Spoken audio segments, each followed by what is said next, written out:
Pengenalan berikut adalah ulasan terperinci, tafsir, yang dirujuk sepenuhnya dan mudah difahami pada bab 1 Al-Fatihah Al-Quran. Ia dipanggil Ibu Kitab kerana ia mengandungi makna keseluruhan Al-Quran. Ini telah dinasihatkan dalam tafsir Ibn Kathir, Jilid 1, halaman 43.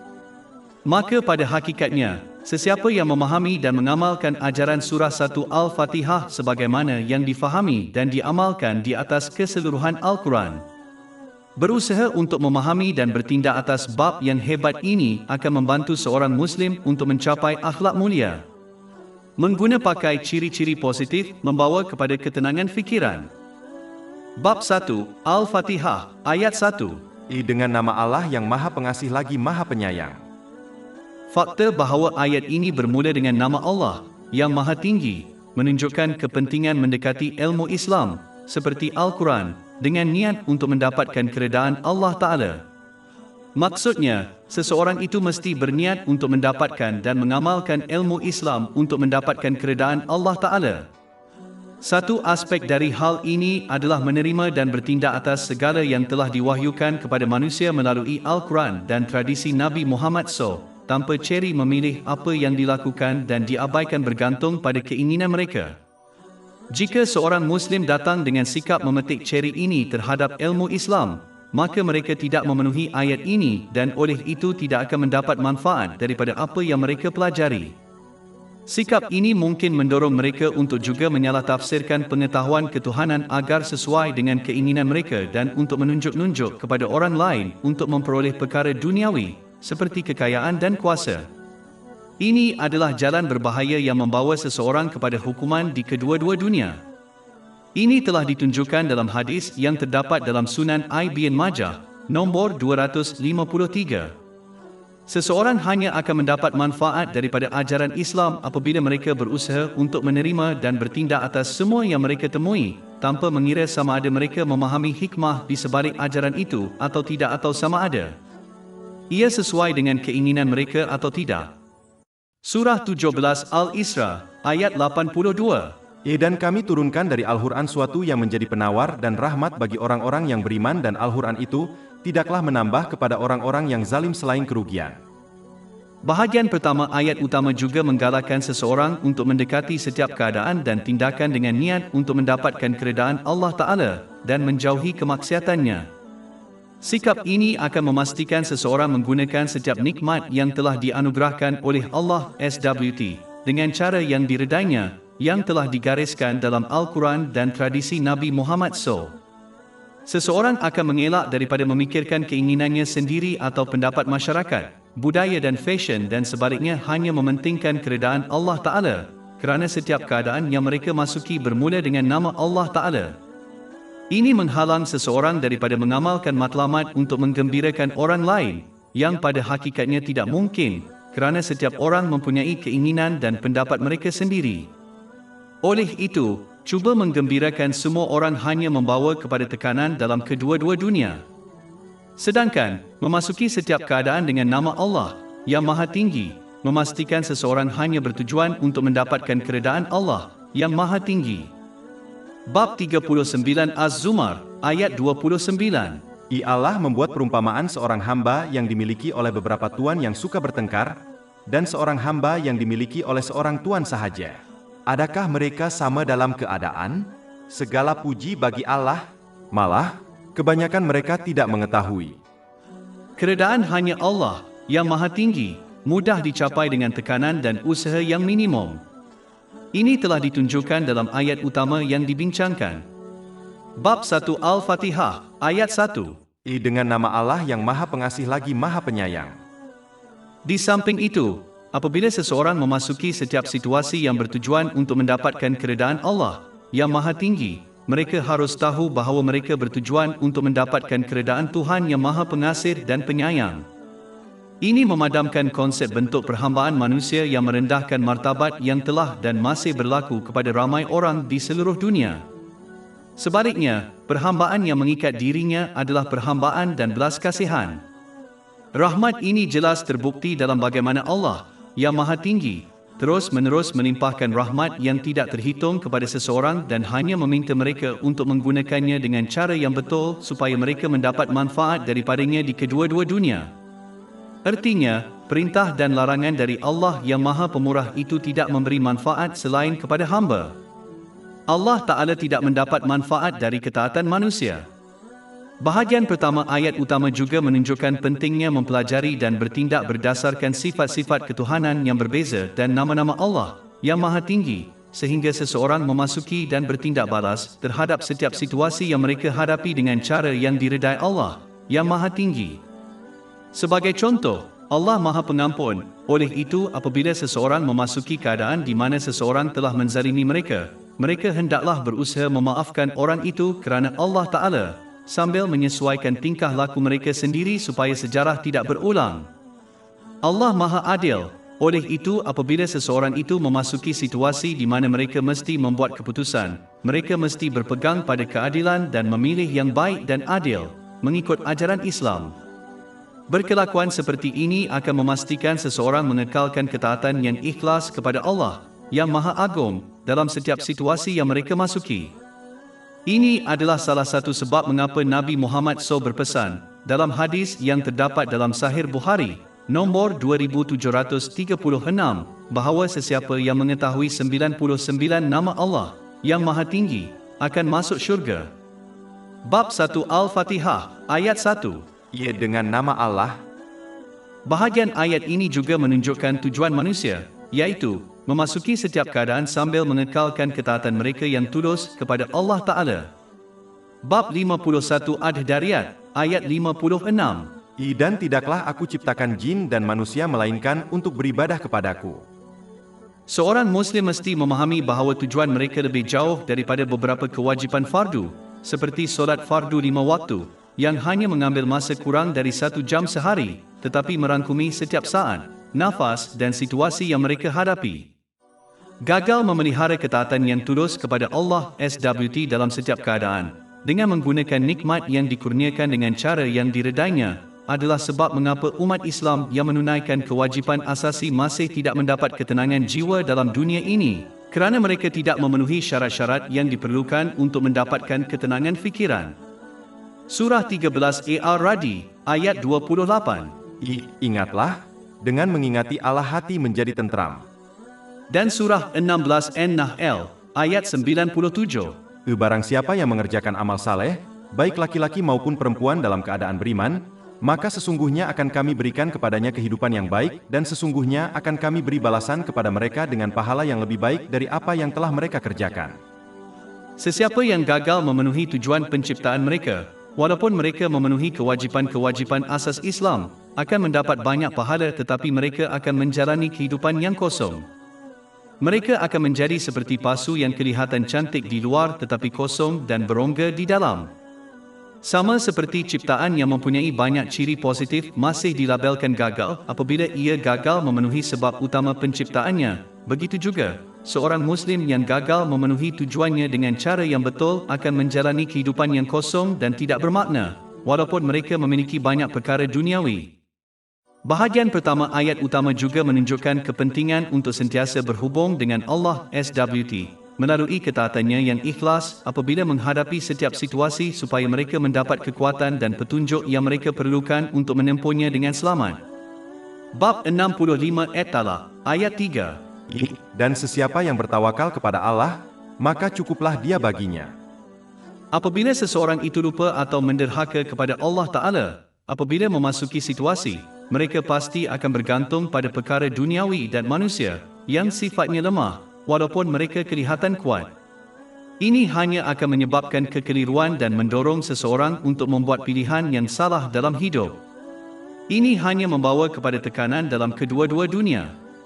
Surah 22 Al-Hajj, ayat 73. Lemahlah yang mengejar dan dikejar. Surah 1 Al-Fatihah, ayat 1. Dengan nama Allah. Bahagian ayat ini juga menunjukkan kepentingan memenuhi pelbagai aspek zikir kepada Allah Ta'ala. Aspek pertama adalah membetulkan niat seseorang supaya mereka hanya bercakap dan bertindak untuk mendapatkan keredaan Allah Ta'ala. Ini terbukti apabila seseorang itu tidak berhajat dan tidak menuntut terima kasih daripada orang. Aspek kedua ialah bercakap dengan cara yang diredai Allah, yang Maha Agung, atau berdiam diri. Aspek terakhir dan tertinggi adalah mengingati Allah Ta'ala dengan menggunakan setiap nikmat yang telah diberikan, seperti waktu seseorang, dengan cara yang diredainya. Hanya apabila seseorang memenuhi aspek-aspek mengingati Allah, yang Maha Tinggi, mereka akan memenuhi syarat-syarat untuk mendapatkan ketenangan fikiran di kedua-dua dunia. Surah 13 Ar-Ra'd, ayat 28. Ingatlah, dengan mengingati Allah hati menjadi tentram. Bab 1 Al-Fatihah, ayat 1. Dengan nama Allah yang Maha Pengasih lagi Maha Penyayang. Ayat ini juga menghapuskan konsep angan-angan di mana seorang Muslim boleh mengelak dari taat kepada Allah dengan ikhlas dan masih mengharapkan untuk menerima rahmat dan keampunannya di kedua-dua dunia. Susunan ayat tersebut menunjukkan bahawa apabila seseorang memasuki setiap keadaan dengan niat dan perjuangan praktikal untuk mentaati Allah Ta'ala dengan ikhlas, maka mereka akan mendapat rahmat dari Yang Maha Pemurah. Seseorang harus sentiasa ingat bahawa jika mereka ingin menerima rahmat daripada Yang Maha Pengasih, maka mereka mesti menunjukkan belas kasihan kepada orang lain. Ini telah dinasihatkan dalam hadis yang terdapat dalam Sahih Bukhari, nombor 7376. Ini mesti ditunjukkan melalui tindakan dengan menyokong dan membantu orang lain dalam perkara yang diredai Allah Ta'ala, mengikut kemampuan mereka, seperti sokongan emosi, fizikal dan keuangan. Ini paling baik dicapai apabila seseorang memperlakukan orang lain dengan cara yang mereka ingin diperlakukan oleh orang lain. Ayat utama juga menunjukkan kepentingan berurusan dengan perkara-perkara yang mana seseorang memasukinya dengan nama Allah, yang Maha Tinggi, dengan rahmat dan kelembutan. Dalam sebuah hadis yang terdapat dalam Jami' At-Tirmizi, nombor 2701, Nabi Muhammad SAW berpesan bahawa Allah Ta'ala menyukai kelembutan dalam semua perkara. Oleh itu, seseorang itu hendaklah mengamalkan sikap lemah lembut dan belas kasihan sebagai tingkah laku umum mereka tanpa membiarkan orang lain mengambil kesempatan daripada mereka, kerana Islam mengajar kerendahan hati tanpa kelemahan. Seseorang mesti memperlakukan orang lain dengan belas kasihan dan belas kasihan dengan mengabaikan kesilapan dan kesalahan mereka dengan harapan kesalahan dan kesilapan mereka diabaikan oleh Allah Ta'ala, sambil menghalang orang lain daripada mengambil kesempatan daripada mereka. Orang yang mengamalkan kelembutan sebagai cara mereka akan mendapati bahawa orang sentiasa bersedia untuk menyokong mereka dalam kedua-dua perkara duniawi dan agama, seperti rakan sekerja, dan ia akan membawa kepada memperoleh rahmat ilahi di kedua-dua dunia.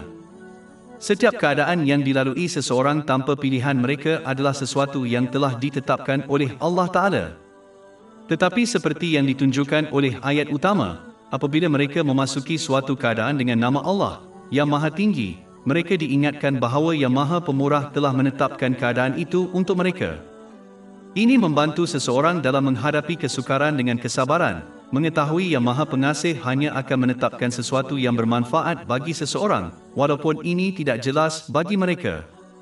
Oleh itu, seseorang harus menjaga kesabaran sejak permulaan kesulitan, dengan mengelakkan mengeluh melalui ucapan dan tindakan mereka dan mengekalkan ketaatan yang ikhlas kepada Allah Ta'ala. Sekiranya keadaan yang mereka masuki adalah baik, seseorang harus memasukinya dengan nama Allah, yang Maha Tinggi, mengakui bahawa ini adalah sesuatu yang dianugerahkan kepada mereka oleh Yang Maha Pemurah. Pengakuan ini melibatkan menunjukkan rasa syukur kepada Allah, yang Maha Tinggi, dengan menggunakan nikmat yang Dia berikan kepada mereka dengan cara yang diredainya. Ini membawa kepada peningkatan rahmat dan rahmat. Bab 14 Ibrahim, ayat 7. Dan, ingatlah, ketika Tuhanmu memaklumkan, sesungguhnya jika kamu bersyukur, pasti kami akan menambah nikmat kepadamu. Ayat utama juga menunjukkan bahawa tujuan utama Allah Ta'ala berkenaan dengan penciptaan adalah untuk menunjukkan rahmat kepada mereka. Tidak seperti agama lain yang menggambarkan Tuhan sebagai pendendam, Islam menggambarkan hubungan antara Allah, yang Maha Tinggi, dan ciptaan sebagai satu penyayang. Ini menunjukkan sifat lembut dan mudah mesra tata susila yang dipilih untuk manusia oleh Allah yang Maha Tinggi lagi Maha Penyayang, iaitu Islam. Surah 2 Al-Baqarah, ayat 185. Allah menghendaki kemudahan bagimu dan tidak menghendaki kesukaran bagimu. Kewajipan dan larangan yang diberikan oleh Allah Ta'ala hanyalah sedikit dan semuanya bertujuan untuk memberi manfaat kepada kehidupan seorang Muslim. Sesiapa yang memahami kebenaran ini dan dengan itu berpegang kepada ajaran Islam akan memperoleh kehidupan yang penuh rahmat dan kemudahan di kedua-dua dunia, walaupun mereka menghadapi sedikit kesukaran di sepanjang jalan. Bab 16 An-Nahl, ayat 97. Barang siapa yang mengerjakan amal saleh, baik laki-laki maupun perempuan dalam keadaan beriman, maka sesungguhnya akan kami berikan kepadanya kehidupan yang baik, dan sesungguhnya akan kami beri balasan kepada mereka dengan pahala yang lebih baik dari apa yang telah mereka kerjakan. Malah, apabila seseorang berusaha dengan cara ini dan memasuki setiap keadaan dengan nama Allah yang Maha Tinggi, mereka akan mendapati bahawa Yang Maha Pemurah memudahkan urusan mereka. Surah 92 Al-Lail, ayat 5-7. Adapun orang yang memberi, taat, dan takut kepada Allah, dan percaya kepada pahala yang terbaik, kami akan memudahkannya ke arah kemudahan. Bab 1 Al-Fatihah, ayat 2. Segala puji bagi Allah, Tuhan semesta alam.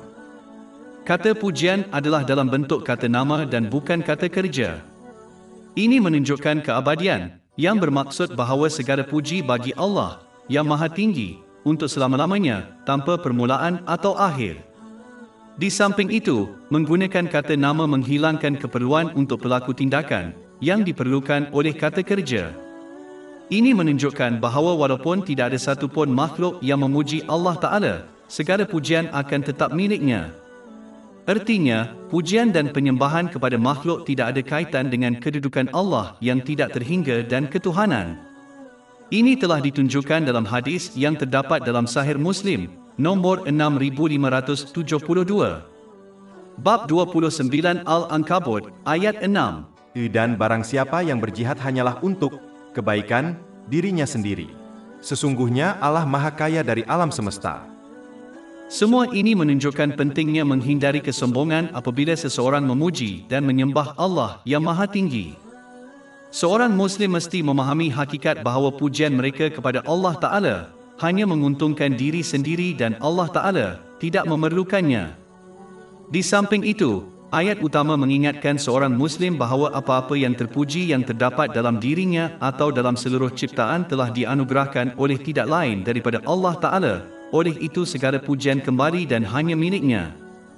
Menyedari kebenaran ini juga menghalang seseorang daripada dosa yang mematikan, iaitu kesombongan, nilai atom yang cukup untuk membawanya ke neraka. Ini telah diperingatkan dalam hadis yang terdapat dalam Sahih Muslim, nombor 265.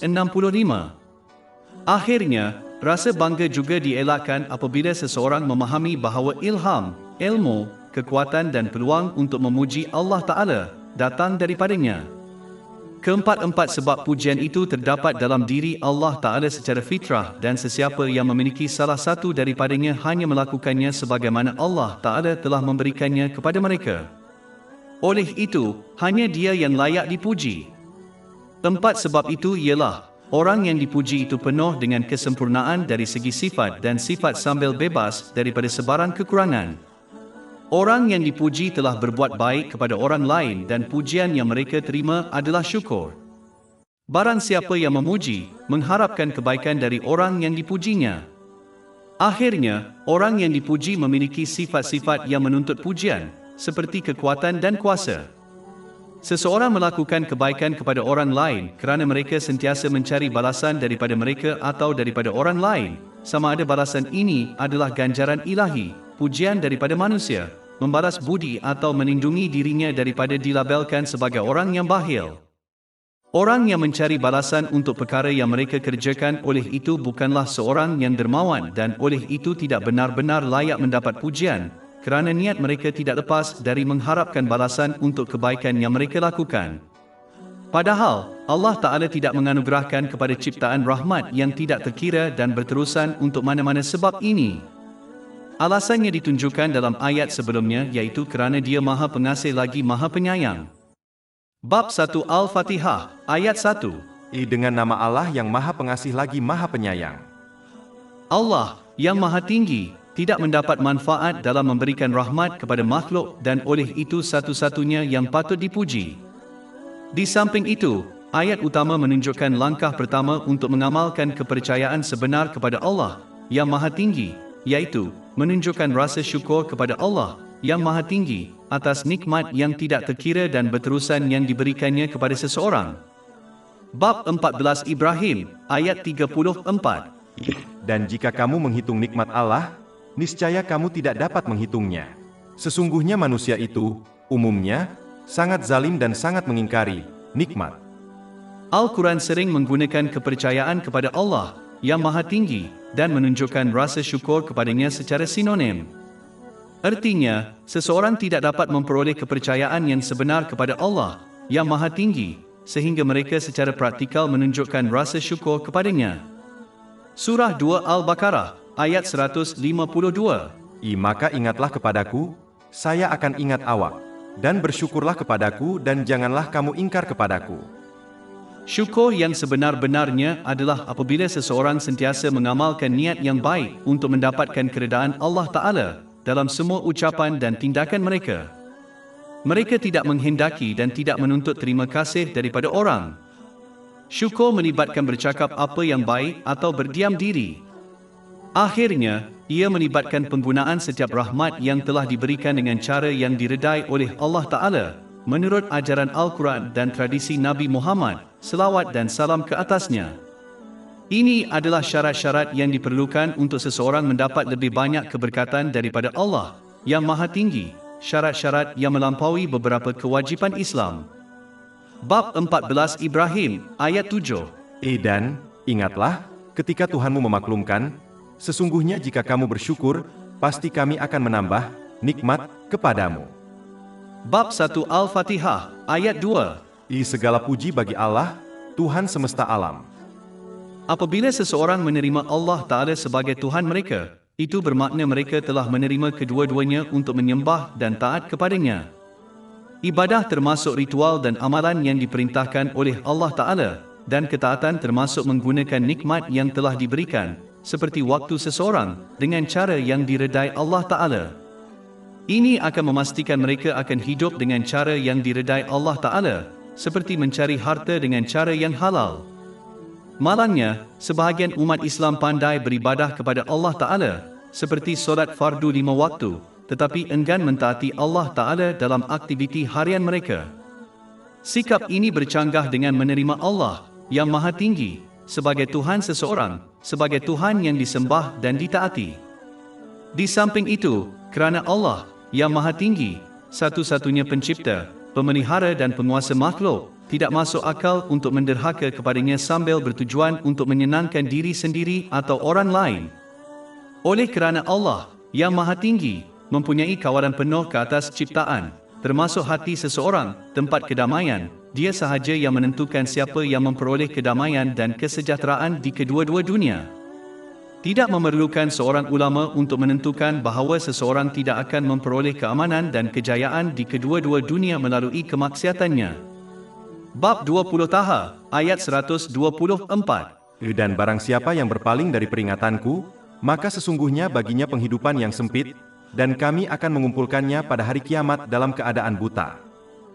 Sedangkan, orang yang berusaha untuk mentaati Allah Ta'ala dengan menggunakan nikmat yang telah diberikan kepadanya dengan cara yang diredainya, akan memperoleh kedamaian dan kejayaan di kedua dunia. Bab 16 An-Nahl, ayat 97. Barang siapa yang mengerjakan amal saleh, baik laki-laki maupun perempuan dalam keadaan beriman, maka sesungguhnya akan kami berikan kepadanya kehidupan yang baik, dan sesungguhnya akan kami beri balasan kepada mereka dengan pahala yang lebih baik dari apa yang telah mereka kerjakan. Jika seseorang tidak reda dengan ketuhanannya, walaupun mereka tidak memperoleh apa-apa selain manfaat daripadanya, maka hendaklah mereka berusaha mencari negeri yang tidak diperintah olehnya. Apabila seseorang memerhati alam di dalam langit dan bumi, mereka akan melihat kedamaian dan keseimbangan. Sebagai contoh, kitaran air adalah seimbang sempurna untuk memastikan ciptaan dibekalkan dengan air mengikut keperluan mereka. Seseorang akan melihat keseimbangan antara terbit dan terbenam matahari, yang membolehkan orang ramai memberitahu masa, menjadualkan aktiviti mereka dengan mudah dan berehat pada waktu malam. Keseluruhan keseimbangan dan kedamaian ini berakar pada hakikat bahawa segala-galanya dengan ikhlas memuji dan mentaati Allah yang Maha Tinggi, Tuhan mereka semua. Bab 17 Al-Isra, ayat 44. Ya langit yang tujuh dan bumi serta segala yang ada di dalamnya bertasbih kepadanya. Dan tidak ada sesuatu pun melainkan bertasbih dengan memujinya. Tetapi kamu tidak memahami cara mengagungkan mereka. Ini menunjukkan bahawa apabila seseorang bergabung dengan seluruh makhluk dalam memuji Allah Ta'ala, maka mereka juga akan memperoleh keadaan yang seimbang dari fikiran dan badan. Keseimbangan ini membawa kepada ketenangan fikiran dan badan untuk individu dan keamanan dan kesejahteraan umum untuk seluruh masyarakat. Memuji Allah yang Maha Tinggi melibatkan ketaatan kepadanya melalui niat, ucapan dan tindakan seseorang dengan menggunakan nikmat yang telah diberikan kepadanya dengan cara yang diredainya. Bab 1 Al-Fatihah, ayat 2. Segala puji bagi Allah, Tuhan semesta alam. Ayat ini menghilangkan kesahihan menyembah ciptaan. Ini kerana seseorang hanya menyembah sesuatu daripada ciptaan kerana keindahan dan kualiti yang terdapat di dalamnya. Tetapi keindahan atau kualiti ini tidak terdapat secara semula jadi dalam entiti yang dicipta. Ia sebaliknya telah dianugerahkan oleh tidak lain daripada Allah yang Maha Tinggi. Oleh itu, objek ciptaan yang mempunyai sifat-sifat terpuji tidak layak disembah. Hanya Esa yang mencipta entiti dan memberikan sifat-sifat ini kepadanya, iaitu Allah yang Maha Tinggi. Walaupun segala pujian dan kesyukuran hanya milik Allah Ta'ala, itu tidak bermakna seseorang itu tidak patut bersyukur kepada orang lain. Sebenarnya, Nabi Muhammad SAW telah menasihati dalam sebuah hadis yang terdapat dalam Jami' at-Tirmidzi, nombor 1954, bahawa sesiapa yang tidak bersyukur kepada manusia tidak boleh bersyukur kepada Allah Ta'ala. Ini kerana Allah Ta'ala menggunakan ciptaan sebagai sarana untuk menyampaikan rahmat kepada manusia, seperti ibu bapa seseorang. Oleh itu, mensyukuri cara-cara ini adalah menunjukkan kesyukuran kepada sumber kebaikan, iaitu Allah Ta'ala. Oleh itu, seseorang mesti menunjukkan rasa terima kasih kepada orang, mengikut kemampuan mereka, untuk sebarang bantuan atau bantuan yang mereka tawarkan kepada mereka, walaupun ia hanya doa bagi pihak mereka. Ini telah dinasihatkan dalam hadis yang terdapat dalam Imam Bukhari, Adab Al-Mufrad, nombor 216. Maka menunjukkan rasa syukur kepada makhluk adalah satu aspek untuk menunjukkan kesyukuran kepada Allah yang Maha Tinggi, yang seterusnya membawa kepada peningkatan nikmat.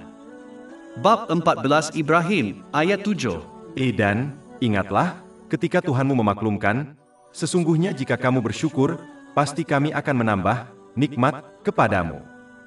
Memandangkan Allah Ta'ala adalah Tuhan sekalian alam, maka dia hendaklah sentiasa ditaati dan tidak pernah diingkari.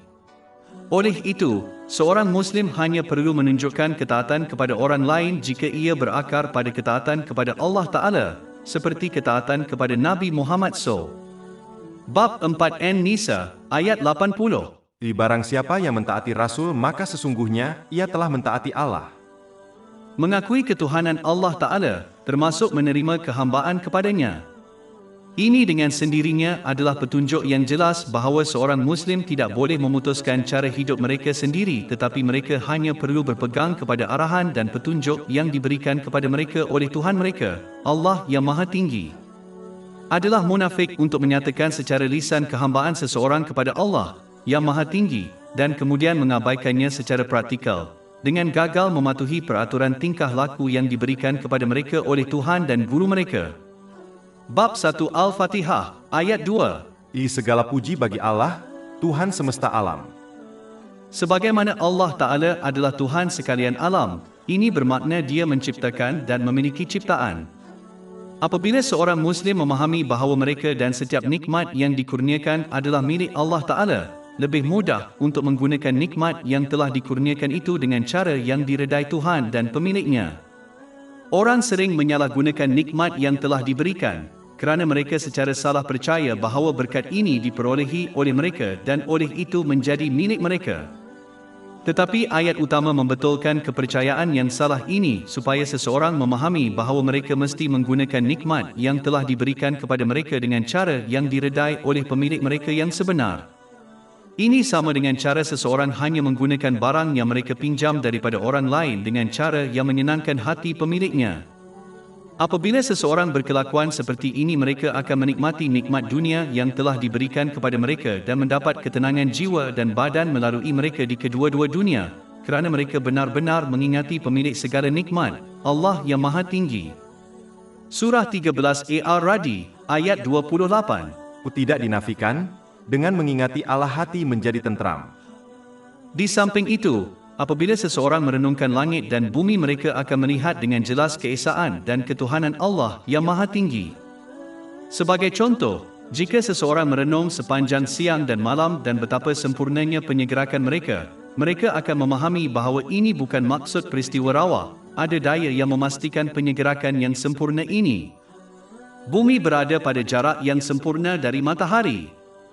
Jika bumi berada lebih jauh atau lebih dekat dengan matahari, ia tidak boleh didiami. Begitu juga, kitaran air, yang melibatkan pemeluapan air sejat dari laut dan lautan untuk menghasilkan hujan asid, yang seterusnya dinetralkan oleh gunung dan batu, adalah kitaran yang seimbang sempurna. Maknanya, ia tidak boleh berlaku secara kebetulan. Bumi dicipta dengan cara yang seimbang supaya benih yang lemah boleh tumbuh dan menembusinya untuk menyediakan tumbuhan, tanaman dan tumbuh-tumbuhan, namun bumi yang sama cukup kuat untuk menyokong pembinaan bangunan berat. Lautan mempunyai ketumpatan yang sempurna untuk membolehkan kapal berlayar di atasnya sambil membenarkan hidupan laut wujud di dalamnya. Semua ini dan banyak lagi fenomena lain di dalam langit dan bumi tidak boleh berlaku secara rawa. Di samping itu, jika seseorang memikirkan tentang masa yang sempurna dan penyelarasan siang dan malam, mereka akan memahami dengan jelas bahawa ia menunjukkan bahawa hanya ada satu Tuhan, iaitu Allah yang Maha Tinggi. Jika ada lebih daripada satu Tuhan, setiap Tuhan akan memerintahkan malam dan siang berlaku mengikut kehendak mereka sendiri. Ini akan membawa kepada kemusnahan sepenuhnya, kerana satu Tuhan mungkin akan matahari terbit manakala Tuhan lain mungkin akan meneruskan malam.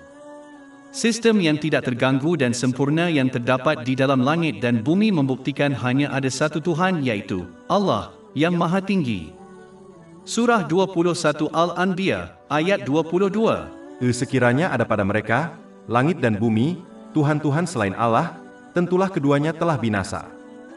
Sama seperti sebuah negeri tidak boleh mempunyai dua raja, kerana mereka pasti akan berjuang untuk kawalan dan kuasa muktamad, begitu juga lebih daripada satu Tuhan tidak boleh wujud. Selain itu, definisi Tuhan adalah bahawa mereka adalah dewa tertinggi, muktamad dan tiada tandingan. Jika terdapat lebih daripada satu, kedua-duanya tidak akan menjadi Tuhan, kerana definisi sebenar Tuhan hanya boleh digunakan untuk satu. Surah 17 Al-Isra, ayat 42. Katakanlah, sekiranya ada di sisinya Tuhan-Tuhan yang lain. Sebagaimana yang mereka katakan, tentulah mereka, masing-masing, mencari jalan kepada pemilik arasi. Dan surah 23 Al-Mu'minun, ayat 91. Allah tidak mengambil anak, dan tidak pernah ada sesembahan bersamanya. Sekiranya ada, nescaya tiap-tiap Tuhan akan mengambil apa yang diciptanya, dan sebahagian mereka akan berusaha mengalahkan sebahagian yang lain. Maha suci Allah dari apa yang mereka sifatkan tentang Dia. Bab 1 Al-Fatihah, ayat 2. Segala puji bagi Allah, Tuhan semesta alam. Di samping itu, ayat ini juga mengingatkan seorang Muslim untuk sentiasa berlindung kepada Allah Ta'ala dari segala kesulitan dan ujian, kerana Dialah satu-satunya yang dapat memberikan keringanan kepada mereka, kerana Dia sahaja yang mengatur urusan makhluk.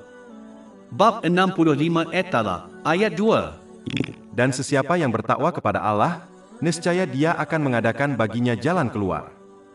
Mendapat perlindungan ini melibatkan ketaatan ikhlas kepadanya, dengan menggunakan berkat-berkat yang telah Dia berikan kepada seseorang dengan cara yang diredainya, seperti yang digariskan dalam Al-Quran dan tradisi Nabi Muhammad SAW. Tambahan pula, kerana Allah yang Maha Tinggi, Tuhan sekalian alam, sahaja yang menguruskan hal ehwal ciptaan, seseorang itu tidak boleh terlalu mengambil berat tentang tindakan manusia, kerana tiada sesuatu pun dalam penciptaan berlaku tanpa kehendak Allah yang Maha Tinggi. Bab 9 At-Taubah, ayat 51. Katakanlah, kami sekali-kali tidak akan ditimpa melainkan dengan apa yang telah ditetapkan Allah untuk kami. Maka tidak kira apa yang dihadapi oleh seseorang, sebagaimana yang telah ditetapkan oleh Allah Ta'ala, mereka hendaklah tetap taat kepadanya dengan tulus ikhlas, kerana dia sentiasa menetapkan yang terbaik untuk semua orang yang terlibat, walaupun ini tidak jelas bagi mereka. Surah 2 Al-Baqarah, ayat 216. Tetapi boleh jadi kamu membenci sesuatu dan ia baik bagimu, dan boleh jadi kamu menyukai sesuatu dan ia amat buruk bagimu. Dan Allah mengetahui, sedang kamu tidak mengetahui. Merealisasikan realiti ini menghalang seseorang daripada takut dan berharap daripada ciptaan, yang sering membawa kepada kemaksiatan kepada Allah Ta'ala. Sebaliknya, seseorang akan mengekalkan ketaatan yang tulus kepada Allah, yang Maha Tinggi, dengan menggunakan nikmat yang telah diberikan kepada mereka dengan cara yang diredainya, walaupun makhluk berbalik menentang mereka, kerana mereka tahu tiada apa yang berlaku kepada mereka atau orang lain tanpa kehendak Allah, yang Maha Tinggi. Bab 35 Fatih, ayat 2. Apa sahaya yang dikurniakan Allah kepada manusia, tiada sesiapa pun yang dapat menahannya. Dan apa sahaya yang ditahannya, tiada sesiapa pun yang dapat melepaskannya sesudah itu. Tetapi penting untuk diperhatikan, seseorang mesti meletakkan harapan kepada Allah, yang Maha Tinggi, dan mengelakkan angan-angan. Angan-angan adalah apabila seseorang terus melakukan kemaksiatan kepada Allah Ta'ala, dan kemudian mengharapkan pertolongan dan rahmat-Nya. Oleh kerana angan-angan sentiasa terikat dengan kemaksiatan kepada Allah, maka ia tidak mempunyai nilai dalam Islam. Sedangkan, pengharapan kepada Allah yang Maha Agung, sentiasa terikat dengan ketaatannya yang ikhlas. Maksudnya, orang yang berusaha untuk belajar dan mengamalkan Al-Quran dan tradisi Nabi Muhammad SAW, yang membawa kepada penggunaan berkat yang telah dianugerahkan dengan cara yang diredai Allah Ta'ala, dan bertaubat dari dosa-dosa yang mereka lakukan, adalah orang yang memenuhi syarat-syarat mengharapkan rahmat dan pertolongan Allah Ta'ala. Perbezaan antara dua sikap ini telah dibincangkan dalam sebuah hadis yang terdapat dalam Jami' at-Tirmizi, nombor 2459. Bab 1 Al-Fatihah, ayat 2. Segala puji bagi Allah, Tuhan semesta alam. Oleh kerana istilah Tuhan melibatkan pemeliharaan dan pemeliharaan, seseorang mesti memahami bahawa Allah, yang Maha Tinggi, tidak mencipta dunia dan kemudian meninggalkannya. Sama seperti seorang raja yang bijaksana dan adil tidak akan membiarkan rakyatnya menderhaka kepadanya dan melanggar hukum-hukumnya tanpa mempertanggungjawabkan mereka, begitu juga Allah, yang Maha Tinggi, Tuhan sekalian alam. Hanya kerana seseorang tidak melihat akibat serta-merta daripada menderhaka kepada Allah, yang Maha Agung, itu tidak bermakna mereka tiada akibat. Dalam kebanyakan kes, akibatnya berlaku semasa hayat seseorang tetapi kerana kejahilan atau hakikat bahawa ia sering halus, seseorang tidak menyedari dan mengenalinya. Sedangkan akibat dari perbuatan seseorang akan dijelaskan pada hari kiamat. Oleh itu, seseorang harus mengambil tangguh dari Allah Ta'ala, memberikan kepada manusia untuk bertaubat dengan ikhlas dari kesalahan mereka sebelum mereka dihukum di dunia dan di akhirat. Bab 16 An-Nahl, ayat 61. Dan seandainya Allah menimpakan kesalahan kepada manusia atas kezaliman mereka, niscaya Dia tidak akan meninggalkan di atasnya bumi, sesuatu pun, melainkan Dia menangguhkan mereka sampai waktu yang ditentukan. Dan apabila telah datang ajal mereka, mereka tidak akan tinggal sesaat pun dan tidak pula mendahuluinya. Akhirnya, Al-Quran mula memuji Allah, yang Maha Tinggi, dan bab kehidupan yang berkaitan dengan dunia ini akan berakhir dengan pujiannya juga. Bab 10 Yunus, ayat 10. Dan panggilan terakhir mereka ialah, segala puji bagi Allah, Tuhan sekalian alam. Sebagai permulaan dan pengakhiran dihubungkan dengan memuji Allah Ta'ala, ia menunjukkan segala sesuatu di antaranya juga harus dihubungkan dengan pujian dan syukur kepadanya. Maksudnya, tujuan hidup di dunia ini adalah untuk memuji Allah Ta'ala. Ini dicapai apabila seseorang menggunakan berkat-berkat yang telah diberikan kepadanya dengan cara yang diredainya, seperti yang digariskan dalam Al-Quran dan tradisi Nabi Muhammad, selawat dan salam ke atasnya. Ini akan memastikan seseorang memenuhi hak Allah, yang Maha Agung, dan manusia dengan betul. Ini akan membawa kepada kehidupan yang terpuji dan diberkati di kedua-dua dunia.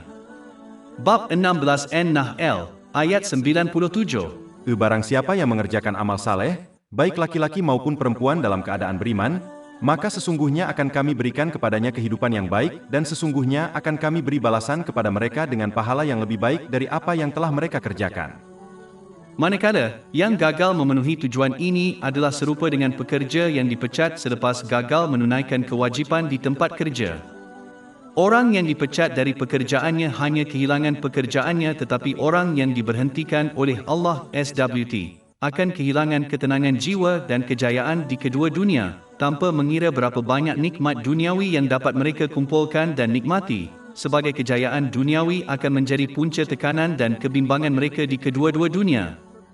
Bab 9 At-Taubah, ayat 82. Maka hendaklah mereka ketawa sedikit dan, kemudian, menangis banyak-banyak sebagai pembalasan terhadap apa yang telah mereka usahakan. Dan surah 20 Taha, ayat 124-126. Dan barang siapa yang berpaling dari peringatanku, maka sesungguhnya baginya penghidupan yang sempit, dan kami akan mengumpulkannya pada hari kiamat dalam keadaan buta. Dia akan berkata, "Ya Tuhanku, mengapa engkau menghimpunkan aku dalam keadaan buta, padahal aku dahulunya adalah seorang yang melihat?"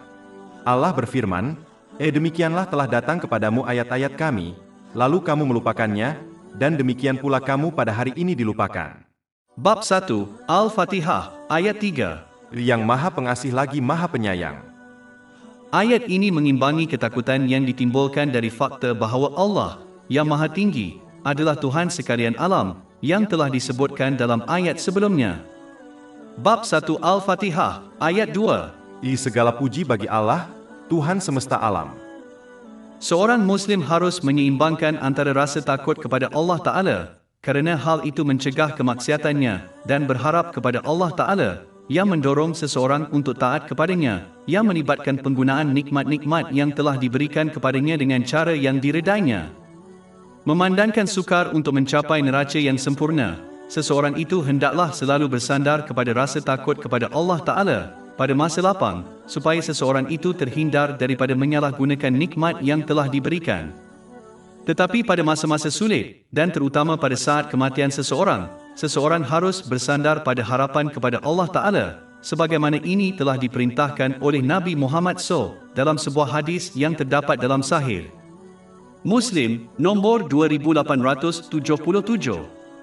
Semasa kesusahan dan terutama pada saat kematian seseorang, lebih kecil kemungkinannya untuk melakukan dosa, oleh itu berharap kepada Allah yang Maha Tinggi adalah lebih diutamakan. Orang yang mengekalkan pendekatan yang seimbang ini akan mendapati bahawa Allah, yang Maha Tinggi, bertindak balas secara positif terhadap harapan dan ketakutan mereka.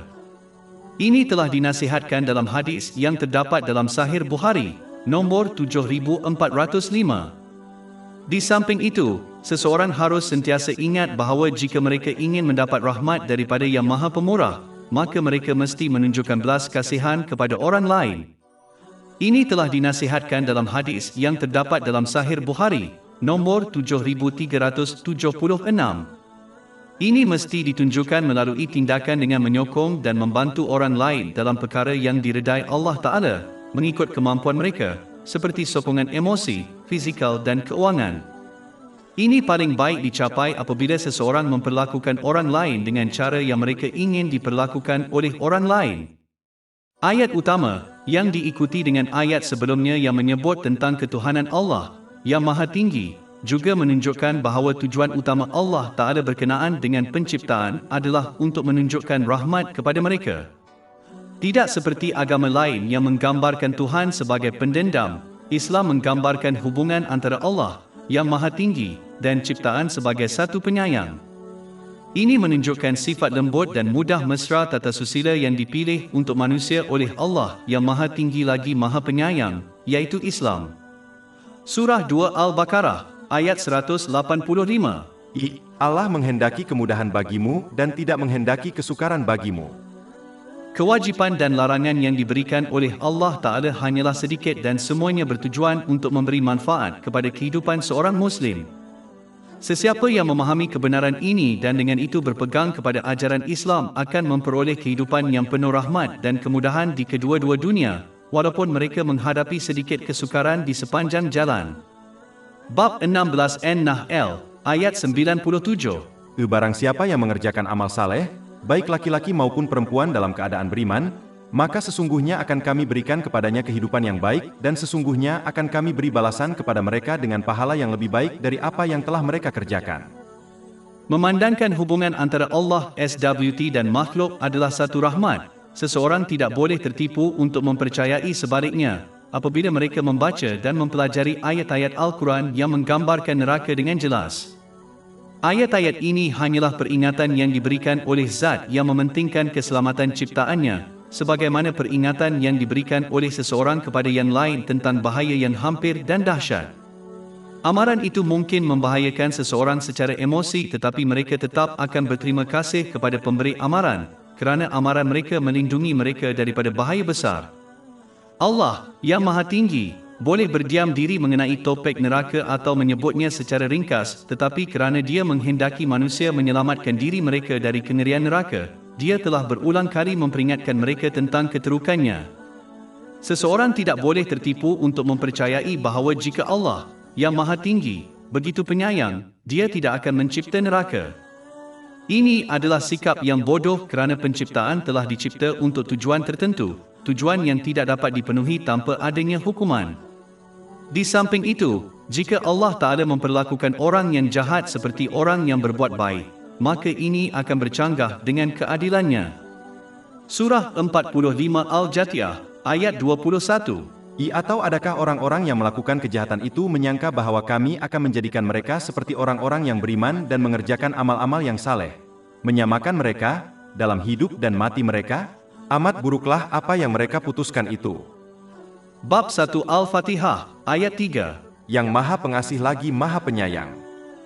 Oleh kerana ayat terakhir menunjukkan bahawa tidak lain daripada Tuhan sekalian alam, Allah, yang Maha Tinggi, memutuskan tata kelakuan yang mesti dipatuhi oleh makhluk, maka ayat utama menunjukkan bahawa tata kelakuan ini berdasarkan belas kasihan dan kemudahan.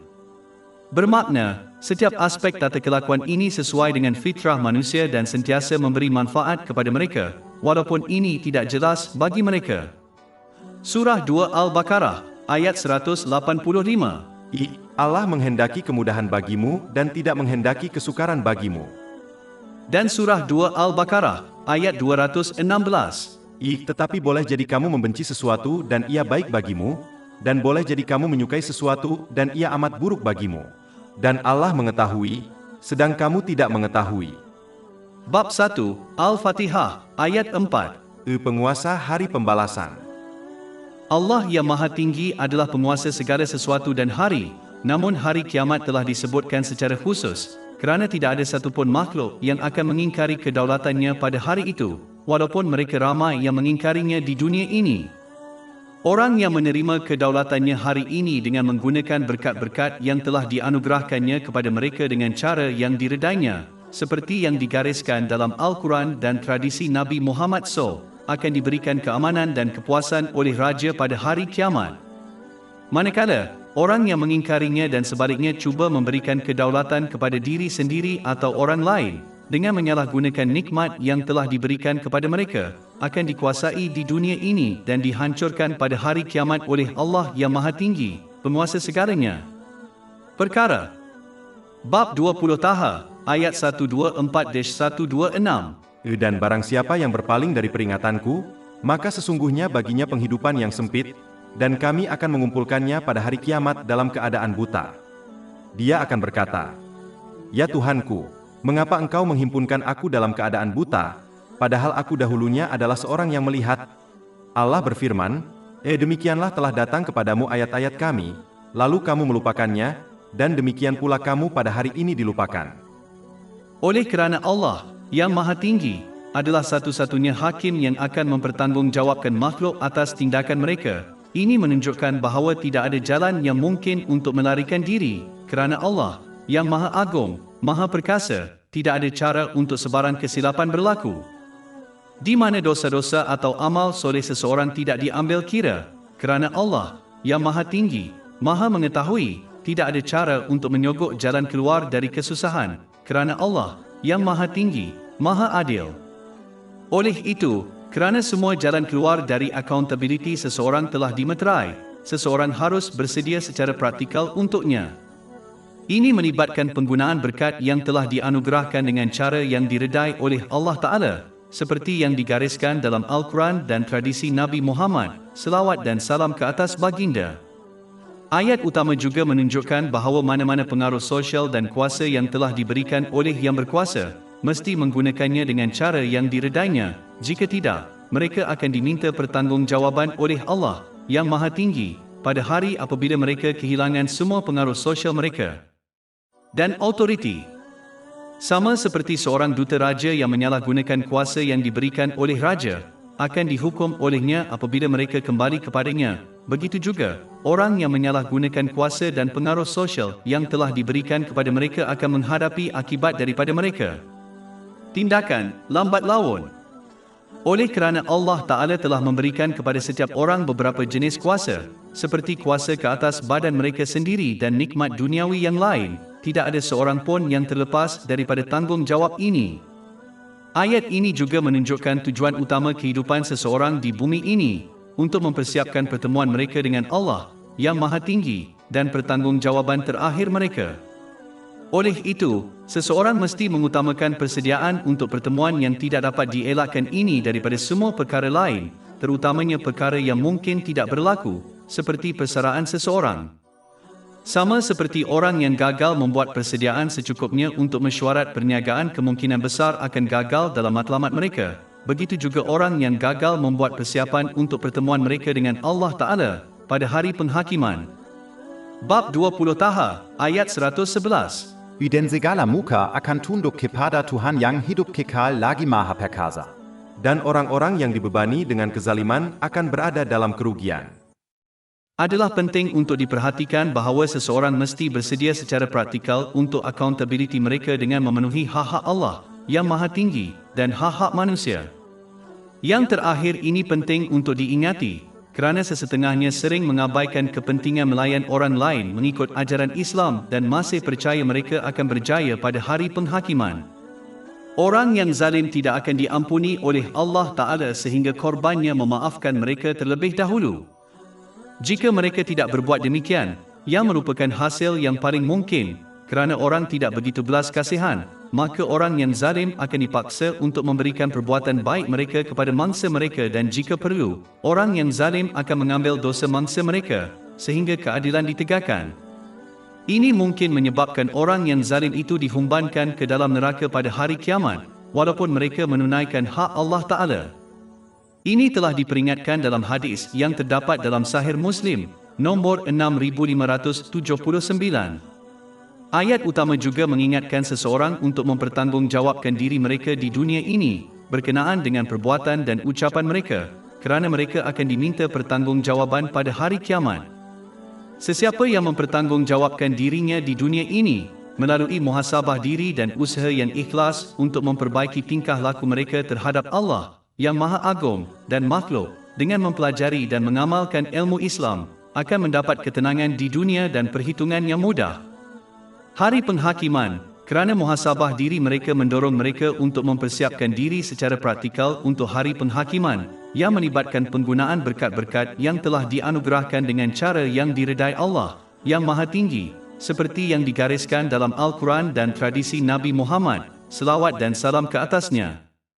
Bab 16 An-Nahl, ayat 97. Barang siapa yang mengerjakan amal saleh, baik laki-laki maupun perempuan dalam keadaan beriman, maka sesungguhnya akan kami berikan kepadanya kehidupan yang baik, dan sesungguhnya akan kami beri balasan kepada mereka dengan pahala yang lebih baik dari apa yang telah mereka kerjakan. Manakala, orang yang gagal menilai tindakan mereka melalui muhasabah diri tidak akan membetulkan tindakan dan percakapan mereka dan oleh itu akan semakin sesat dengan peredaran masa. Ini akan menyebabkan seseorang itu menyalahgunakan nikmat yang telah dikurniakan, yang membawa kepada kehidupan yang sukar di dunia dan hisab yang berat dan sukar di akhirat. Bab 20 Taha, ayat 124. Dan barang siapa yang berpaling dari peringatanku, maka sesungguhnya baginya penghidupan yang sempit, dan kami akan mengumpulkannya pada hari kiamat dalam keadaan buta. Bab 1 Al-Fatihah, ayat 4. Penguasa hari pembalasan. Ayat ini juga menunjukkan bahawa keamanan dalam mana-mana masyarakat di dunia ini tidak mungkin dicapai tanpa kepercayaan dan rasa takut akan pertanggungjawaban seseorang pada hari kiamat. Walaupun undang-undang sesebuah masyarakat cukup ketat untuk menghalang sesetengah daripada melakukan jenayah, hakikatnya akan sentiasa ada orang yang akan tetap melakukan jenayah apabila mereka percaya mereka boleh terlepas daripada bertanggungjawab oleh undang-undang, seperti melalui rasuah atau mengelak polis. Aspek lain yang memastikan masyarakat yang aman adalah kepercayaan dan ketakutan seseorang terhadap accountability mereka pada hari penghakiman, sesuatu yang tidak dapat dielakkan. Orang yang dapat mengelak penguasa duniawi akan terhalang dari kejahatan dan menzalimi orang lain melalui ketakutan ini, kerana mereka tahu mereka tidak akan pernah terlepas dari kekuasaan dan kekuasaan Allah yang Maha Tinggi, Raja dan Pemilik Hari Penghakiman. Menerima Allah yang Maha Tinggi sebagai satu-satunya penguasa adalah penerimaan tidak langsung kehambaan seseorang kepadanya. Intipati kehambaan adalah dengan ikhlas mentaati Tuhan dalam setiap situasi, dengan menggunakan berkat yang telah Dia berikan kepada mereka dengan cara yang diredainya, seperti yang digariskan dalam Al-Quran dan tradisi Nabi Muhammad SAW. Memilih cara hidup yang bertentangan dengan cara ini, menafikan dakwaan seseorang tentang kehambaan kepada Allah yang Maha Tinggi. Seorang hamba yang sejati hanya melakukan apa yang diperintahkan oleh tuannya. Seorang hamba juga akan menerima pilihan dan ketetapan guru bijaksana dan adil berkenaan dengan diri mereka sendiri dan orang yang mereka sayangi, kerana mengetahui Dia sahaja yang memilih yang terbaik untuk semua orang yang terlibat, walaupun ini tidak jelas. Surah 2 Al-Baqarah, ayat 216. Tetapi boleh jadi kamu membenci sesuatu dan ia baik bagimu, dan boleh jadi kamu menyukai sesuatu dan ia amat buruk bagimu. Dan Allah mengetahui, sedang kamu tidak mengetahui. Di samping itu, sebagai kedaulatan adalah milik Allah yang Maha Tinggi, semata-mata, seseorang mesti ingat bahawa mereka tidak akan mendapat kejayaan jika mereka mematuhi orang lain, kerana penciptaan tidak dapat melindungi mereka daripada raja. Bab 14 Ibrahim, ayat 42. Dan jangan sekali-kali kamu mengira bahwa Allah lalai dari apa yang dilakukan oleh orang-orang yang zalim. Dia hanya menangguhkan mereka pada hari ketika mata memandang, dengan ngeri. Manakala, orang yang ikhlas mentaati Allah, yang Maha Tinggi, yang berdaulat, akan dilindungi daripada kesan negatif ciptaan, walaupun ini tidak jelas bagi mereka. Bab 65 At-Talaq, ayat 2. Dan sesiapa yang bertakwa kepada Allah, niscaya Dia akan mengadakan baginya jalan keluar. Bab 1 Al-Fatihah, ayat 4. Penguasa hari pembalasan. Ayat ini juga menghapuskan sikap bodoh menganggap seseorang akan berdamai dengan Allah yang Maha Tinggi pada hari penghakiman setelah mereka menjalani kehidupan menderhaka kepadanya. Hari kiamat adalah hari pembalasan, bukan hari perdamaian atau hari peluang kedua. Dunia adalah tempat amal sedangkan akhirat adalah tempat pembalasan.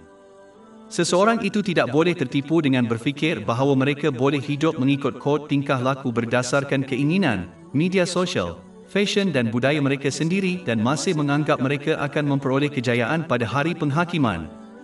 Ini tidak lain hanyalah angan-angan yang tidak ada nilainya dalam Islam. Berharap kepada Allah yang Maha Tinggi sentiasa terikat dengan ketaatannya. Maksudnya, orang yang ikhlas berusaha untuk mentaatinya, dengan menggunakan nikmat-nikmat yang diberikannya kepada mereka dengan cara yang diredainya, seperti yang digariskan dalam Al-Quran dan hadis Nabi Muhammad SAW, adalah orang yang benar-benar berharap Allah Ta'ala mengampuni kesalahan mereka dan membalasnya dengan syurga. Ayat berikut jelas menunjukkan bahawa seseorang mesti membawa Islam ke hari pembalasan, bukan hanya iman dalaman. Islam adalah tata kelakuan praktikal yang mempengaruhi cara seseorang menggunakan setiap nikmat yang telah diberikan, ia bukan sekadar kepercayaan dalaman. Ini telah dijelaskan dalam hadis yang terdapat dalam Sahih Muslim, nombor 99. Berfikir sebaliknya hanya membawa kepada angan-angan dan kerugian besar di kedua-dua dunia. Bab 3 Ali Imran, ayat 85. Barang siapa mencari jalan selain Islam, maka sekali-kali tidak akan diterima daripada mereka, dan mereka di akhirat termasuk orang-orang yang rugi. Ayat utama juga menunjukkan kepentingan kepastian iman. Ayat tersebut tidak menyatakan bahawa Allah yang Maha Tinggi akan menjadi penguasa hari pembalasan, sebaliknya menyatakan dia sudah menjadi penguasa hari pembalasan, walaupun hari pembalasan belum berlaku. Ini menunjukkan bahawa hari kiamat itu pasti akan berlaku seolah-olah ia telah berlaku. Seorang Muslim mesti menerima kepastian ini sehubungan dengan hari penghakiman, supaya mereka secara praktikal mempersiapkannya, yang melibatkan penggunaan nikmat yang telah dianugerahkan dengan cara yang diredai oleh Allah Ta'ala. Orang yang lemah imannya, secara lisan menyatakan keyakinannya kepada hari kiamat tetapi mereka tidak memperlihatkannya melalui perbuatannya. Keyakinan iman diperoleh apabila seseorang mempelajari dan mengamalkan Al-Quran dan hadis-hadis Nabi Muhammad SAW, sehingga hakikat dunia ini, tujuan mereka dan kebenaran lain yang disebutkan di dalamnya menjadi jelas kepada mereka. Kejelasan ini akan membawa kepada kepastian iman dan ini akan memastikan seseorang itu boleh hidup dengan cara yang memastikan mereka mencapai keamanan dan kejayaan di kedua-dua dunia. Bab 16 An-Nahl, ayat 97. Barang siapa yang mengerjakan amal saleh, baik laki-laki maupun perempuan dalam keadaan beriman, maka sesungguhnya akan kami berikan kepadanya kehidupan yang baik dan sesungguhnya akan kami beri balasan kepada mereka dengan pahala yang lebih baik dari apa yang telah mereka kerjakan. Dalam ayat utama, Allah Ta'ala hanya menyebut kedaulatannya yang lengkap dan eksklusif pada hari penghakiman, walaupun kedaulatannya atas dunia material ini juga. Ini menunjukkan bahawa seseorang mesti mengutamakan persiapan untuk hari kiamat daripada mengumpulkan, menimbun dan menikmati perkara-perkara duniawi. Misi seorang Muslim di dunia ini adalah untuk mempersiapkan diri secara praktikal untuk pertemuan mereka dengan Allah Ta'ala. Ini melibatkan penggunaan berkat yang telah Dia berikan kepada mereka dengan cara yang diredainya. Orang yang berkelakuan seperti ini akan diberikan keamanan di kedua-dua dunia, kerana mereka memenuhi tujuan mereka di dunia ini. Tetapi orang yang gagal memenuhi tujuan ini akan mengamalkan kehidupan yang sia-sia dan tidak bermakna tanpa sebarang ketenangan fikiran atau badan yang sebenar, walaupun mereka mempunyai saat-saat keseronokan dan hiburan, kerana perkara duniawi mereka akan menjadi sumber tekanan dan kebimbangan bagi mereka. Bab 9 At-Taubah, ayat 82. Maka hendaklah mereka ketawa sedikit dan, kemudian, menangis banyak-banyak sebagai pembalasan terhadap apa yang telah mereka usahakan. Bab 1 Al-Fatihah, ayat 4. Penguasa hari pembalasan. Ayat ini juga menghalang seseorang daripada mengamalkan kepercayaan bodoh bahawa kerana mereka tidak menyedari akibat perbuatan mereka di dunia ini, bermakna mereka tidak akan menghadapinya sama sekali. Setiap orang akan menghadapi akibat dari tindakan mereka di kedua-dua dunia. Di dunia ini, akibatnya selalunya halus dan oleh itu orang yang lalai gagal menghubungkan kesukaran yang dihadapi mereka, seperti kebimbangan, tekanan dan kemurungan, dengan tindakan mereka yang tidak taat. Sedangkan, pada hari kiamat, akibat dari perbuatan seseorang akan menjadi jelas. Oleh itu, seseorang mesti menganggap segala yang berlaku dalam kehidupan mereka sebagai mesej daripada Allah yang Maha Tinggi dan sebagai akibat dari tindakan mereka dan jika perlu, mereka harus bertaubat dan mengubah tingkah laku mereka. Seseorang mesti menggunakan peluang kedua ini sebelum mereka mencapai hari penghakiman, di mana Raja tidak akan memberi mereka peluang kedua lagi dan mereka akan menghadapi akibat penuh dari tindakan mereka. Ayat utama juga menunjukkan bahawa sebagai hari pembalasan pasti berlaku, seseorang harus secara praktikal mempersiapkannya dengan mengamalkan gaya hidup yang sederhana. Ini melibatkan usaha di dunia ini mengikut kemampuan dan tanggungjawab seseorang dan seboleh-bolehnya menghindari perkara yang membazir, boros dan sia-sia. Perlu diingat bahawa semakin lama accountability mereka, semakin banyak tekanan dan kesukaran yang akan mereka hadapi, walaupun mereka tidak dihantar ke neraka. Ini telah ditunjukkan dalam hadis yang terdapat dalam Sahih Bukhari, nombor 103. Nabi Muhammad SAW telah memperingatkan bahawa sesiapa yang telah diperiksa amalannya oleh Allah Ta'ala, pada hari kiamat akan dihukum. Menjalani kehidupan yang sederhana menghalang seseorang daripada kesibukan yang tidak perlu, dengan itu memperoleh ketenangan jiwa dan badan serta perhitungan yang mudah pada hari kiamat. Skim sebabnya Nabi Muhammad, selawat dan salam ke atasnya, telah menasihati dalam sebuah hadis yang terdapat dalam Sunan Ibn Majah, nombor 4118, bahawa kesederhanaan adalah sebahagian daripada iman. 5 sifat ketuhanan disebutkan dalam ayat-ayat pembukaan surah ini. Bab 1 Al-Fatihah, ayat 2-4. Allah, Tuhan sekalian alam, yang Maha Pengasih lagi Maha Penyayang, penguasa hari pembalasan. Allah Ta'ala adalah Tuhan sekalian alam kerana Dia menciptakan, memelihara dan memelihara seluruh makhluk. Dia Maha Pengasih dan Penyayang kerana Dia memudahkan segalanya bagi makhluk, memaafkan kesalahan mereka, menerima taubat mereka yang tulus dan membimbing mereka ke arah yang terbaik untuk mereka di kedua-dua dunia. Dialah penguasa hari pembalasan, kerana Dia akan menilai perbuatan manusia dengan cara yang adil dan penuh belas kasihan. Apabila seseorang memahami 5 sifat ketuhanan ini, menjadi jelas bahawa tidak ada yang berhak disembah dan ditaati melainkan Allah Ta'ala.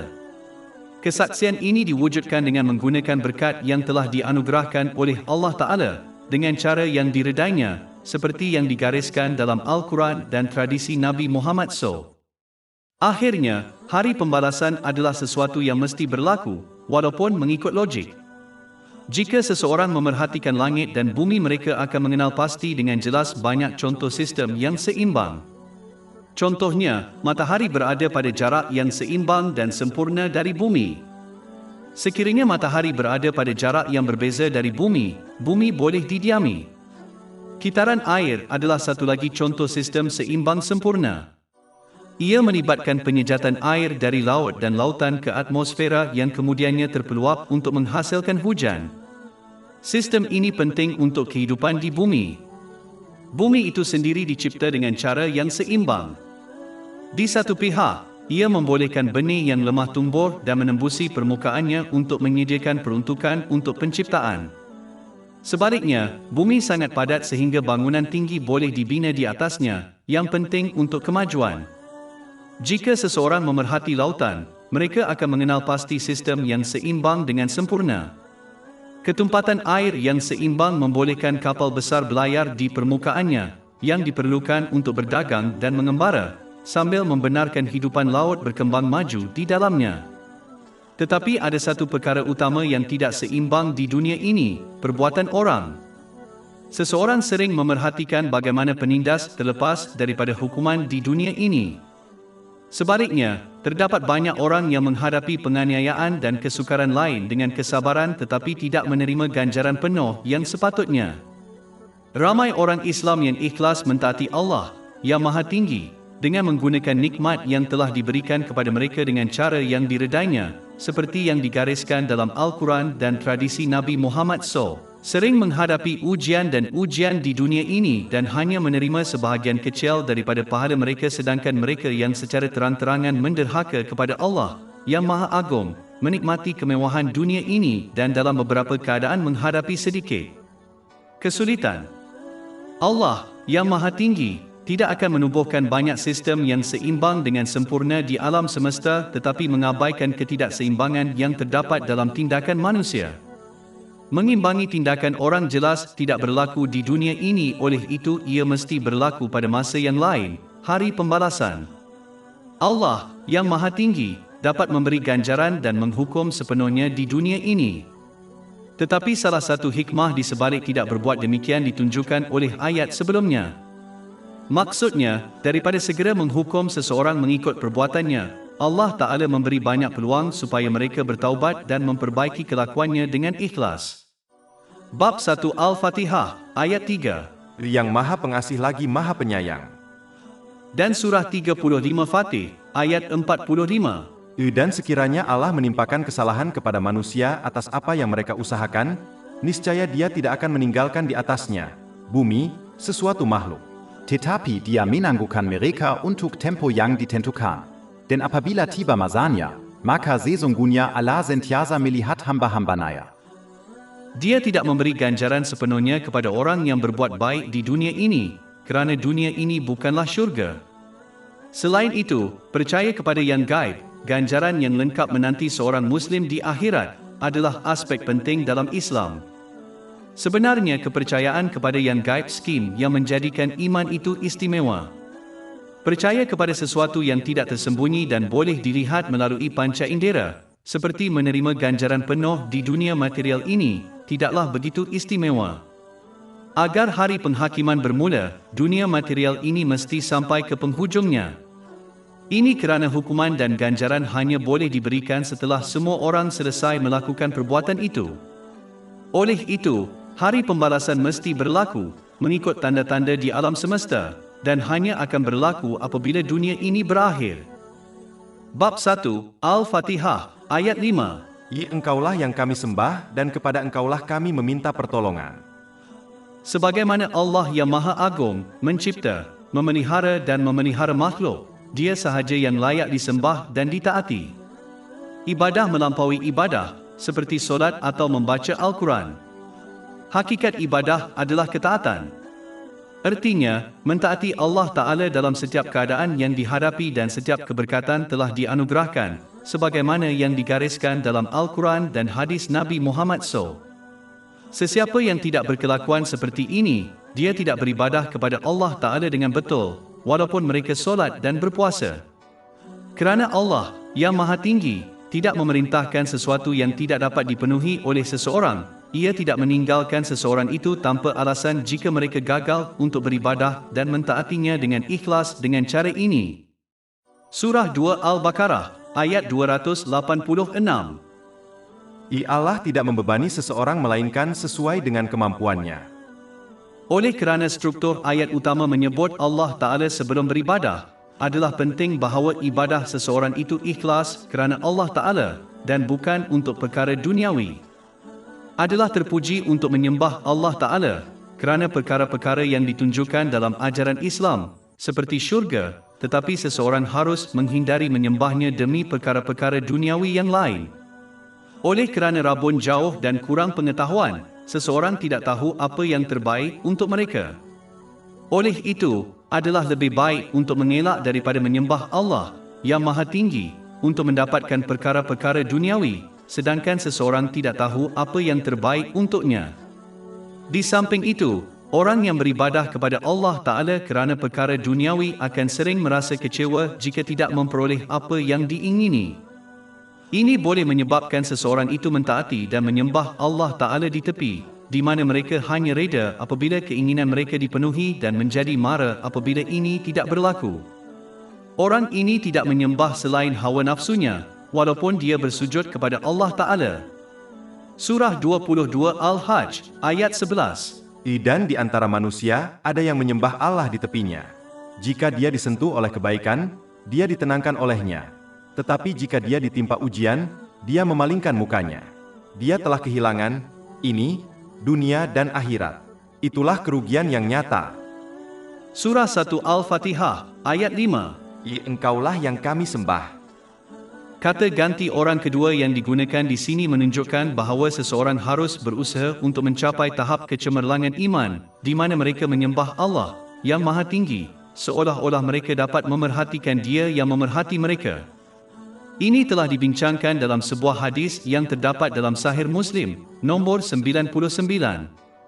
Ini dicapai melalui pemerolehan dan amal ilmu Islam, yang seterusnya membawa kepada kepastian iman. Apabila seseorang mencapai tahap ini, mereka akan jarang melakukan dosa dan mereka akan berusaha menggunakan semua nikmat yang telah diberikan kepada mereka dengan cara yang diredai oleh Allah, yang Maha Tinggi, kerana mereka sentiasa menyedari penglihatan ketuhanan Allah, yang Maha Tinggi. Surah 1 Al-Fatihah, ayat 5. Dan kepada Engkaulah kami meminta pertolongan. Perkataan Arab yang digunakan dalam ayat ini untuk meminta pertolongan merujuk kepada apabila seseorang meletakkan usaha mereka sepenuhnya dalam situasi kemudian mencari dan mengharapkan bantuan orang lain. Ini menunjukkan bahawa seseorang itu tidak boleh mengamalkan sikap malas yang mana mereka gagal untuk berusaha dalam ketaatan yang ikhlas kepada Allah Ta'ala dan masih mengharapkan pertolongannya. Ini tidak lain hanyalah angan-angan yang tidak ada nilainya dalam Islam. Islam mempunyai falsafah yang mudah, seseorang akan menerima mengikut usaha mereka. Jika mereka berusaha sedikit untuk mendapatkan keredaan Allah Ta'ala, yang melibatkan penggunaan nikmat yang telah diberikan kepada mereka dengan cara yang diredainya, maka mereka tidak seharusnya mengharapkan banyak sokongan dan pertolongan daripada Allah Ta'ala. Bab 53 An-Najm, ayat 39. Dan bahwasanya tidak ada bagi manusia melainkan kebaikan yang diusahakannya. Permintaan bantuan dalam ayat utama yang dibincangkan telah dibiarkan umum dan bukannya khusus. Ini menunjukkan bahawa seseorang tidak boleh meminta perkara duniawi tertentu daripada Allah Ta'ala, kerana mereka tidak tahu apa yang terbaik untuk mereka. Tidak kira berapa banyak pengalaman atau pengetahuan yang ada pada seseorang, mereka akan sentiasa menjadi sangat rabun dan tidak mengetahui hasil dan akibat daripada pilihan dan keinginan mereka. Surah 2 Al-Baqarah, ayat 216. Tetapi boleh jadi kamu membenci sesuatu dan ia baik bagimu, dan boleh jadi kamu menyukai sesuatu dan ia amat buruk bagimu. Dan Allah mengetahui, sedang kamu tidak mengetahui. Oleh itu, orang yang berakal hanya akan meminta pertolongan ilahi untuk perkara-perkara yang telah dianjurkan oleh Islam, seperti mencari syurga dan mengelakkan meminta bantuan untuk mendapatkan perkara-perkara duniawi tertentu. Seorang Muslim mesti yakin bahawa Allah Ta'ala hanya akan menentukan yang terbaik untuk mereka dan orang tersayang. Bab 9 At-Taubah, ayat 51. Katakanlah, kami sekali-kali tidak akan ditimpa melainkan dengan apa yang telah ditetapkan Allah untuk kami. Dialah pelindung kami. Dan kepada Allah jualah hendaknya orang-orang yang beriman bertawakal. Amanah ini diperoleh melalui kepastian iman, yang diperoleh melalui pembelajaran dan amal ilmu Islam.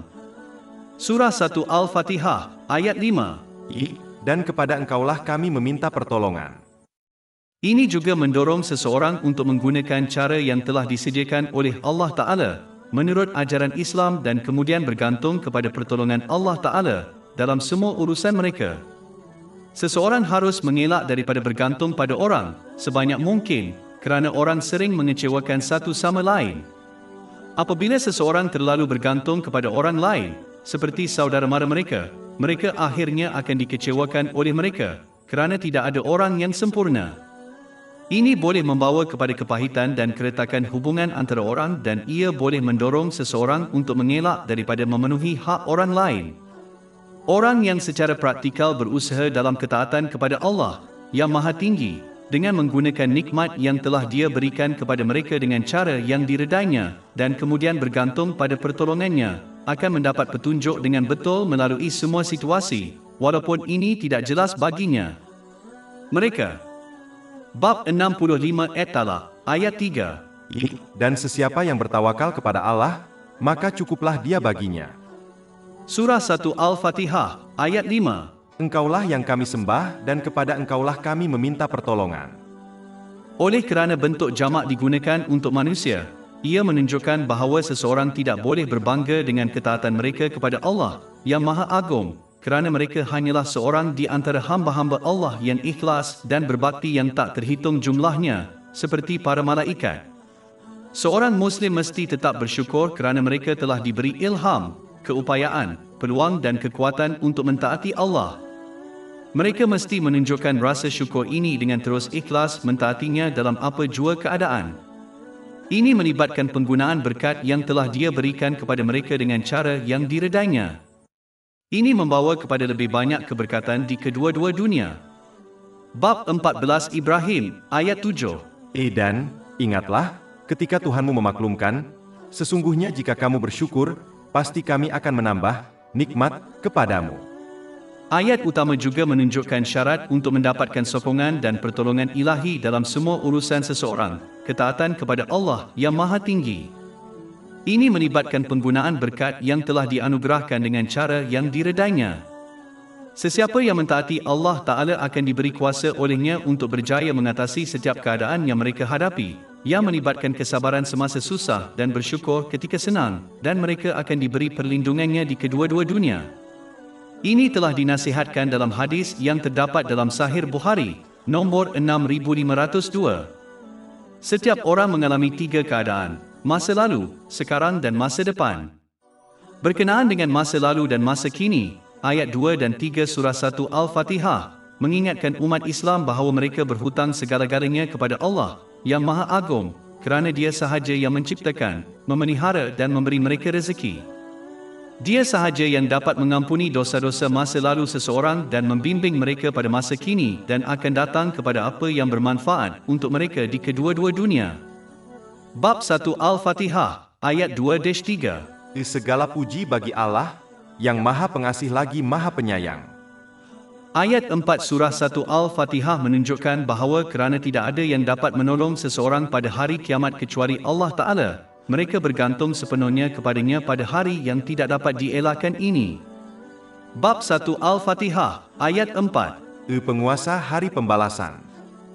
Ayat-ayat ini menjelaskan bahawa setiap orang bergantung sepenuhnya kepada Allah Ta'ala di semua negeri mereka.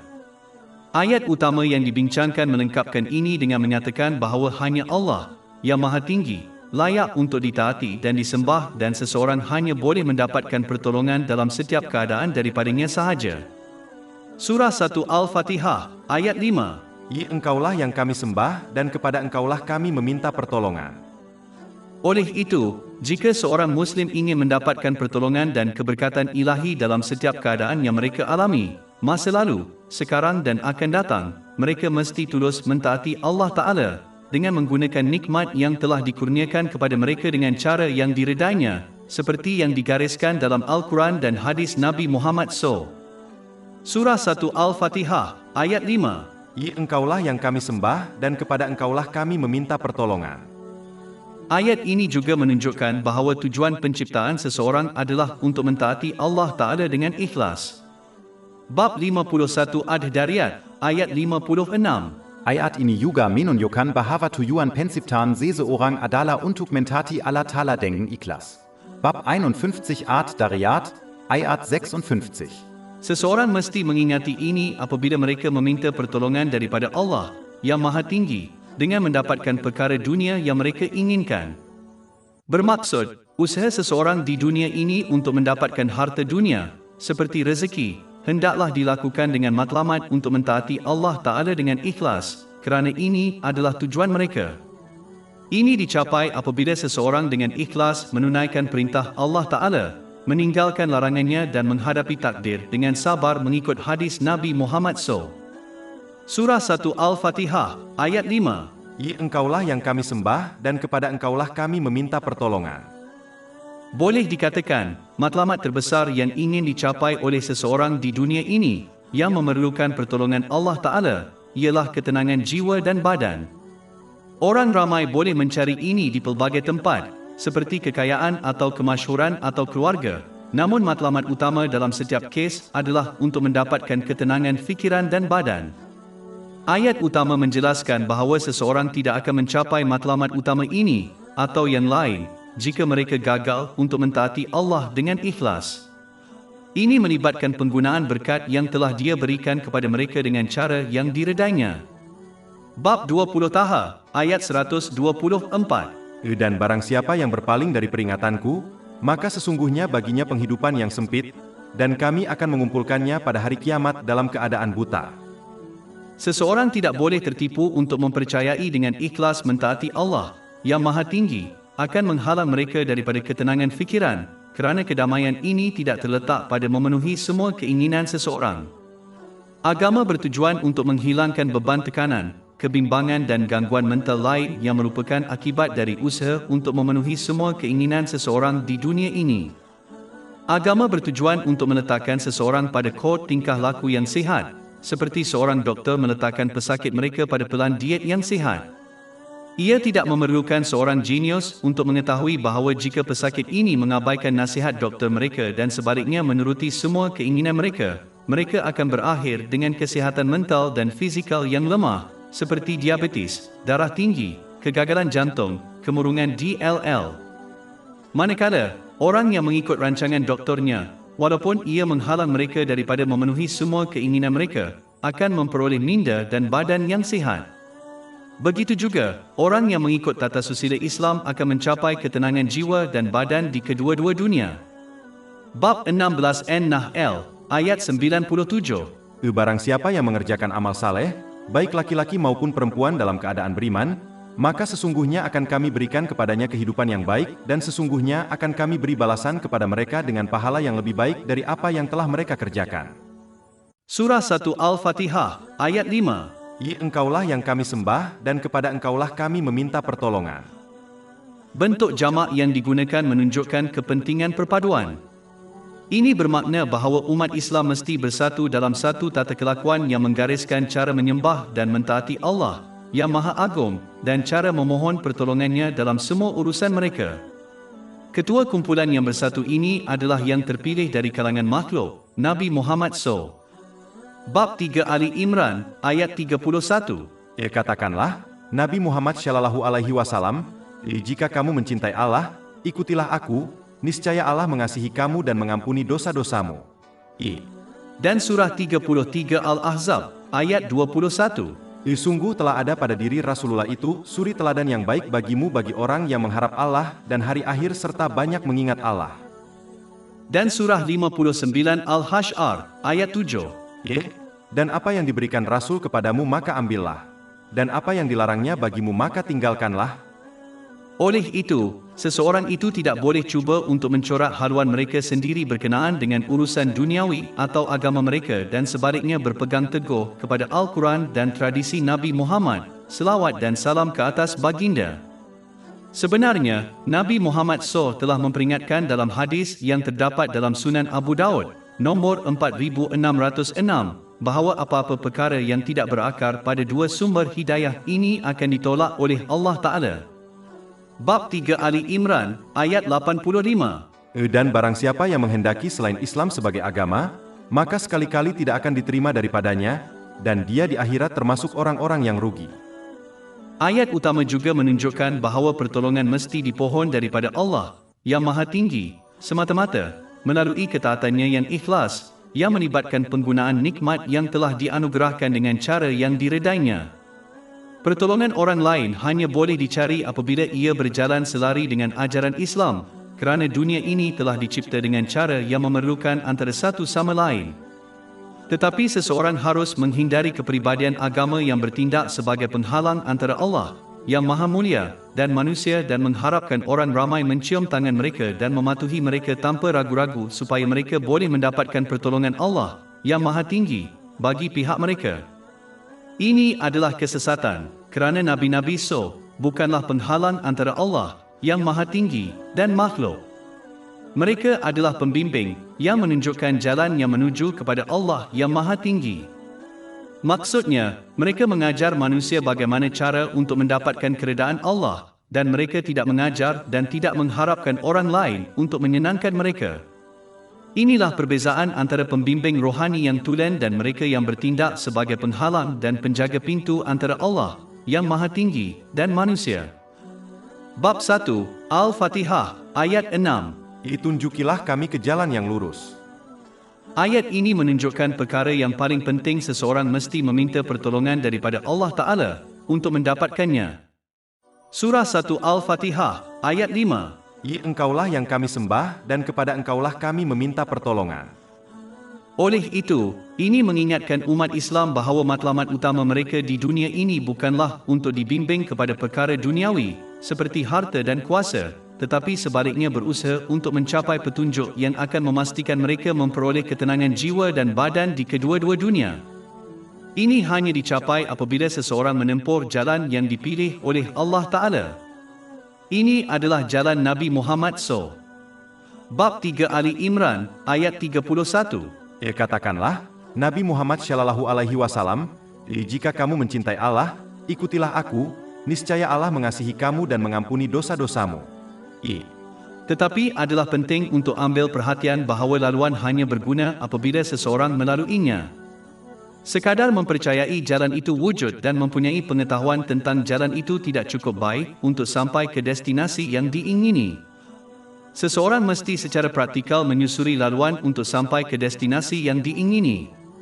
Oleh itu, seperti yang ditunjukkan oleh ayat ini, seseorang mesti secara praktikal belajar dan bertindak berdasarkan Al-Quran dan tradisi Nabi Muhammad, selawat dan salam ke atasnya. Ini akan memastikan mereka menggunakan nikmat yang telah diberikan kepada mereka dengan cara yang diredai Allah, yang seterusnya membawa kepada ketenangan fikiran dan kejayaan di kedua-dua dunia. Bab 16 An-Nahl, ayat 97. Barang siapa yang mengerjakan amal saleh, baik laki-laki maupun perempuan dalam keadaan beriman, maka sesungguhnya kami akan memberinya kehidupan yang baik. Ayat utama juga mengingatkan seseorang bahawa hidayah yang benar hanya mungkin melalui rahmat Allah Ta'ala. Mengingati ini akan menghalang seseorang daripada mengamalkan kesombongan, nilai atom yang cukup untuk membawanya ke neraka. Ini telah diperingatkan dalam hadis yang terdapat dalam Sahih Muslim, nombor 265. Bab 1 Al-Fatihah, ayat 6. Tunjukilah kami ke jalan yang lurus. Kerana doa ini telah diletakkan di dalam bab pertama Al-Quran, ia menunjukkan bahawa jalan yang lurus adalah apa yang mengikutinya, yang bermaksud Al-Quran. Oleh itu, seseorang tidak boleh percaya bahawa kerana Al-Quran diturunkan lebih 1400 tahun yang lalu, ia tidak lagi digunakan dalam dunia moden. Petunjuk dalam Al-Quran, dan seterusnya, panduan dalam tradisi Nabi Muhammad, selawat dan salam ke atasnya, adalah abadi, kerana ia disesuaikan dengan sifat dan hakikat manusia. Walaupun dunia berubah mengikut peredaran masa, seperti teknologi, bahasa dan budaya, namun hakikat dan fitrah manusia akan sentiasa sama. Emosi, sikap, mentaliti, corak tingkah laku, keinginan, keperluan dan kehendak manusia sentiasa sama dan hanya boleh berubah jika manusia berkembang menjadi spesies perbezaan.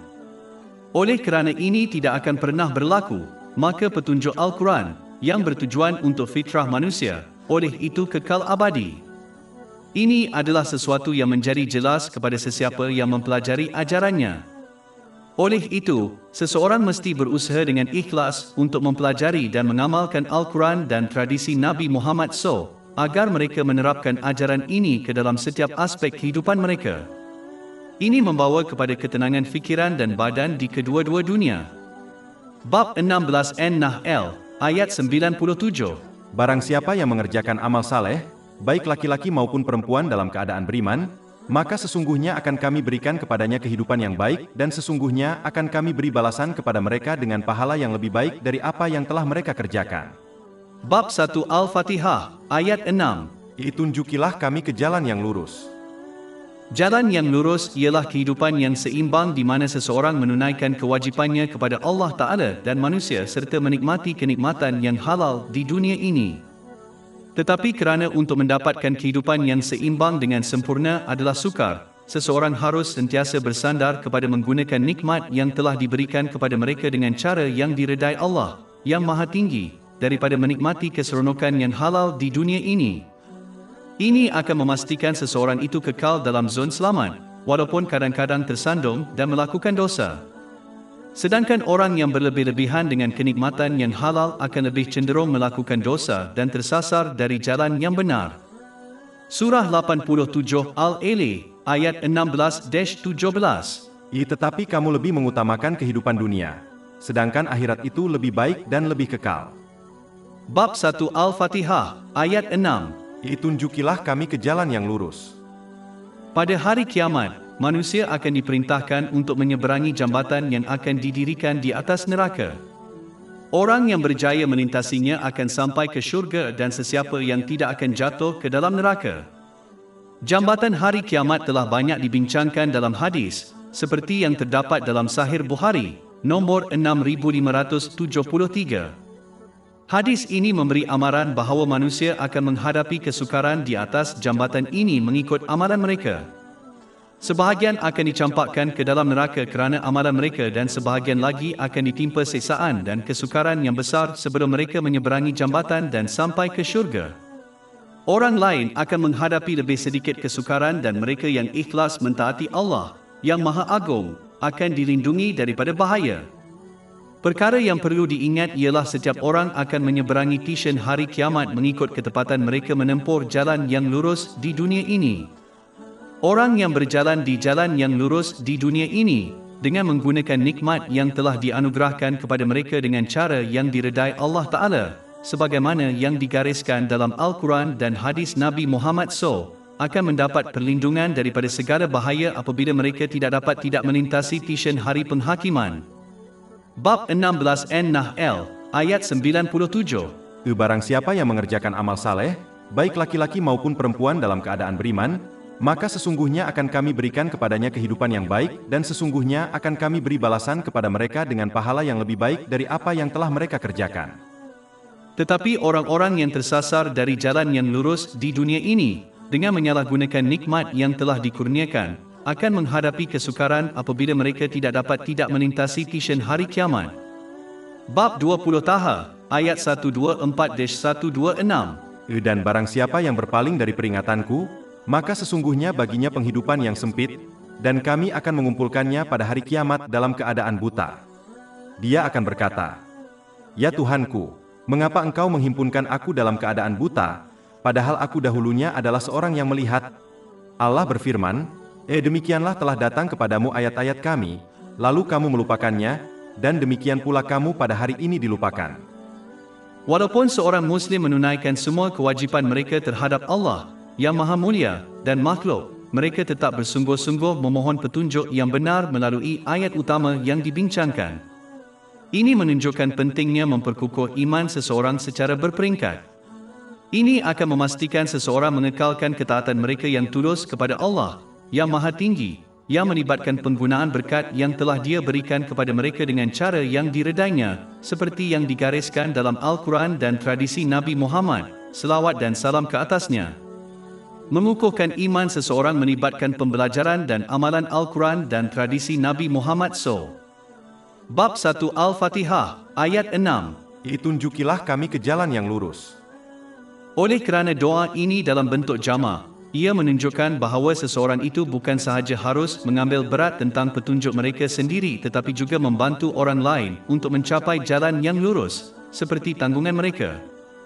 Ibu bapa haruslah memberi contoh supaya mereka dapat membimbing anak-anak mereka ke jalan yang lurus. Seseorang itu hendaklah dengan lembut memerintahkan kebaikan dan melarang kemungkaran mengikut ajaran Islam untuk membantu orang lain mencapai dan tetap teguh di atas jalan yang lurus. Bentuk jamak juga menunjukkan kepentingan persahabatan, kerana sahabat seseorang mempunyai kesan langsung pada jalan yang mereka ambil di dunia ini. Ini telah ditunjukkan dalam hadis yang terdapat dalam Sunan Abu Daud, nombor 4833. Seseorang pasti akan mengamalkan ciri-ciri yang jelas dan halus, positif atau negatif sahabat mereka, yang akan secara langsung mempengaruhi jalan yang mereka ambil dalam kehidupan. Oleh itu, seseorang mesti memastikan mereka mengamalkan pergaulan yang betul supaya mereka digalakkan untuk berusaha ke jalan yang lurus, yang akarnya adalah ketaatan yang ikhlas kepada Allah, yang Maha Tinggi. Surah 25 Al-Furqan, ayat 27-28. Dan pada hari orang yang zalim menggigit tangannya, dengan penyesalan, dia berkata, alangkah baiknya sekiranya aku mengambil jalan bersama Rasul, celakalah aku. Alangkah baiknya aku tidak mengambil yang itu sebagai teman. Bab 1 Al-Fatihah, ayat 6. Tunjukilah kami ke jalan yang lurus. Allah Ta'ala telah memberikan setiap orang kemampuan untuk mengenali dan mengikuti petunjuk yang benar. Bab 20 Taha, ayat 50. Dia berkata, Tuhan kami ialah Dia yang telah memberikan bentuknya pada tiap-tiap sesuatu, kemudian memberinya petunjuk. Tetapi seseorang boleh merosakkan potensi ini untuk mengenali dan mengikuti petunjuk yang betul melalui kemaksiatan kepada Allah Ta'ala. Surah 5 Al-Maidah, ayat 51. Sesungguhnya Allah tidak memberi petunjuk kepada orang-orang yang zalim. Oleh itu, seseorang bukan sahaja mesti berdoa untuk bimbingan yang betul tetapi menyokong ini melalui tindakan. Seseorang itu hendaklah berusaha dengan ikhlas untuk mendapatkan dan mengamalkan ilmu Islam supaya mereka terhindar dari kemaksiatan kepada Allah Ta'ala, yang cabangnya adalah menzalimi manusia. Jika seseorang gagal secara praktikal menyokong doa mereka, maka kata-kata mereka tidak akan mempunyai berat atau makna yang sebenar.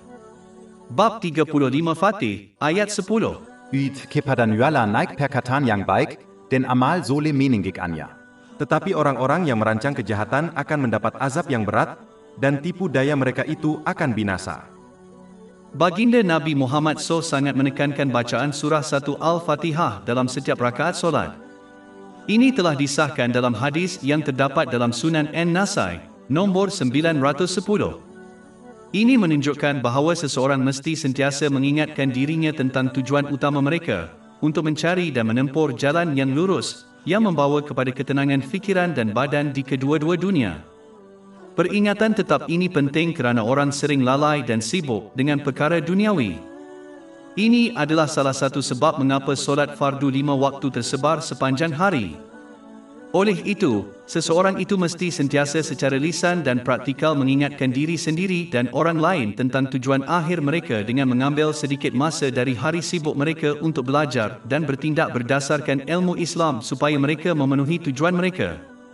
Tujuan ini hanya terpenuhi apabila seseorang dengan tulus mentaati Allah yang Maha Tinggi dalam setiap keadaan, yang melibatkan penggunaan nikmat yang telah Dia berikan kepada mereka dengan cara yang diredainya, seperti yang digariskan dalam Al-Quran dan tradisi Nabi Muhammad. Selawat ke atasnya.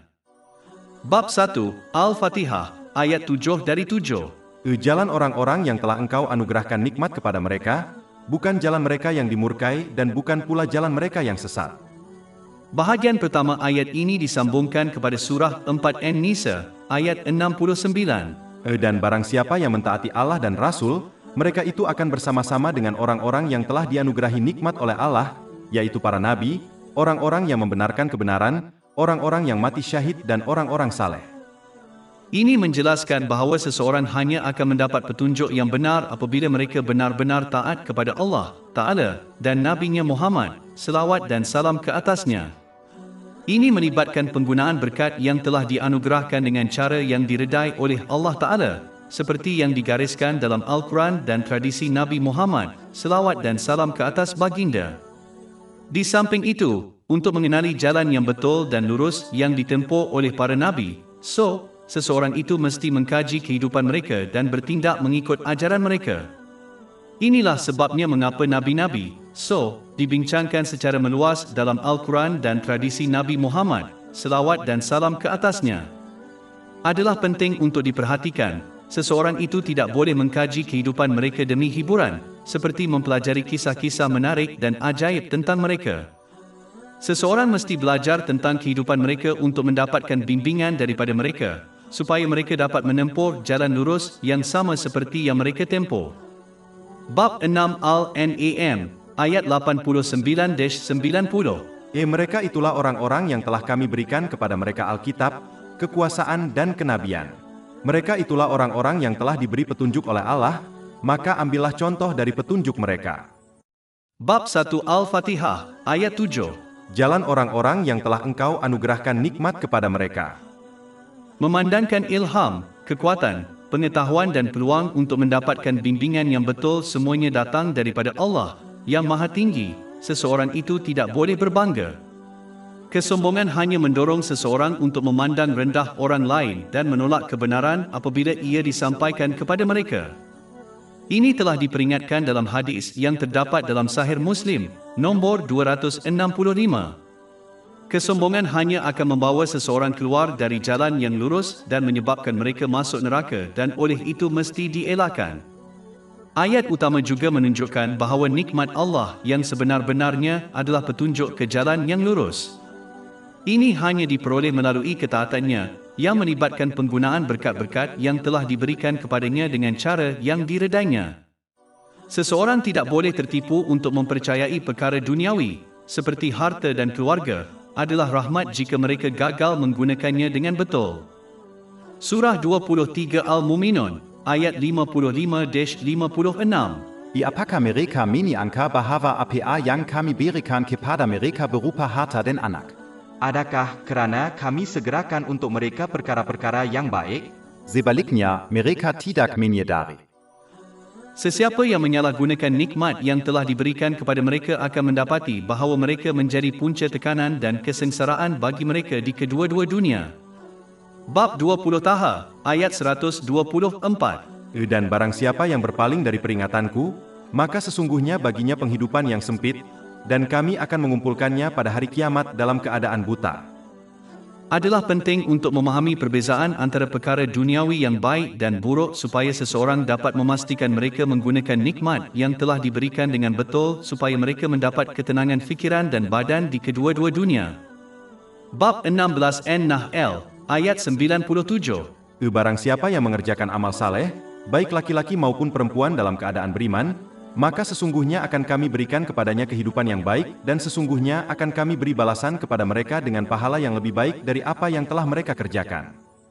Bab 1 Al-Fatihah, ayat 7. Jalan orang-orang yang telah Engkau anugerahkan nikmat kepada mereka, bukan jalan mereka yang dimurkai. Mereka yang mendapat kemurkaan ilahi termasuk mereka yang menyalahgunakan ilmu ketuhanan yang diberikan kepada mereka untuk mendapatkan perkara duniawi, seperti kekayaan dan kuasa. Mereka berniat buruk dan akibatnya mereka tidak mendapat pahala dari Allah Ta'ala atas amal-amal soleh yang mereka lakukan.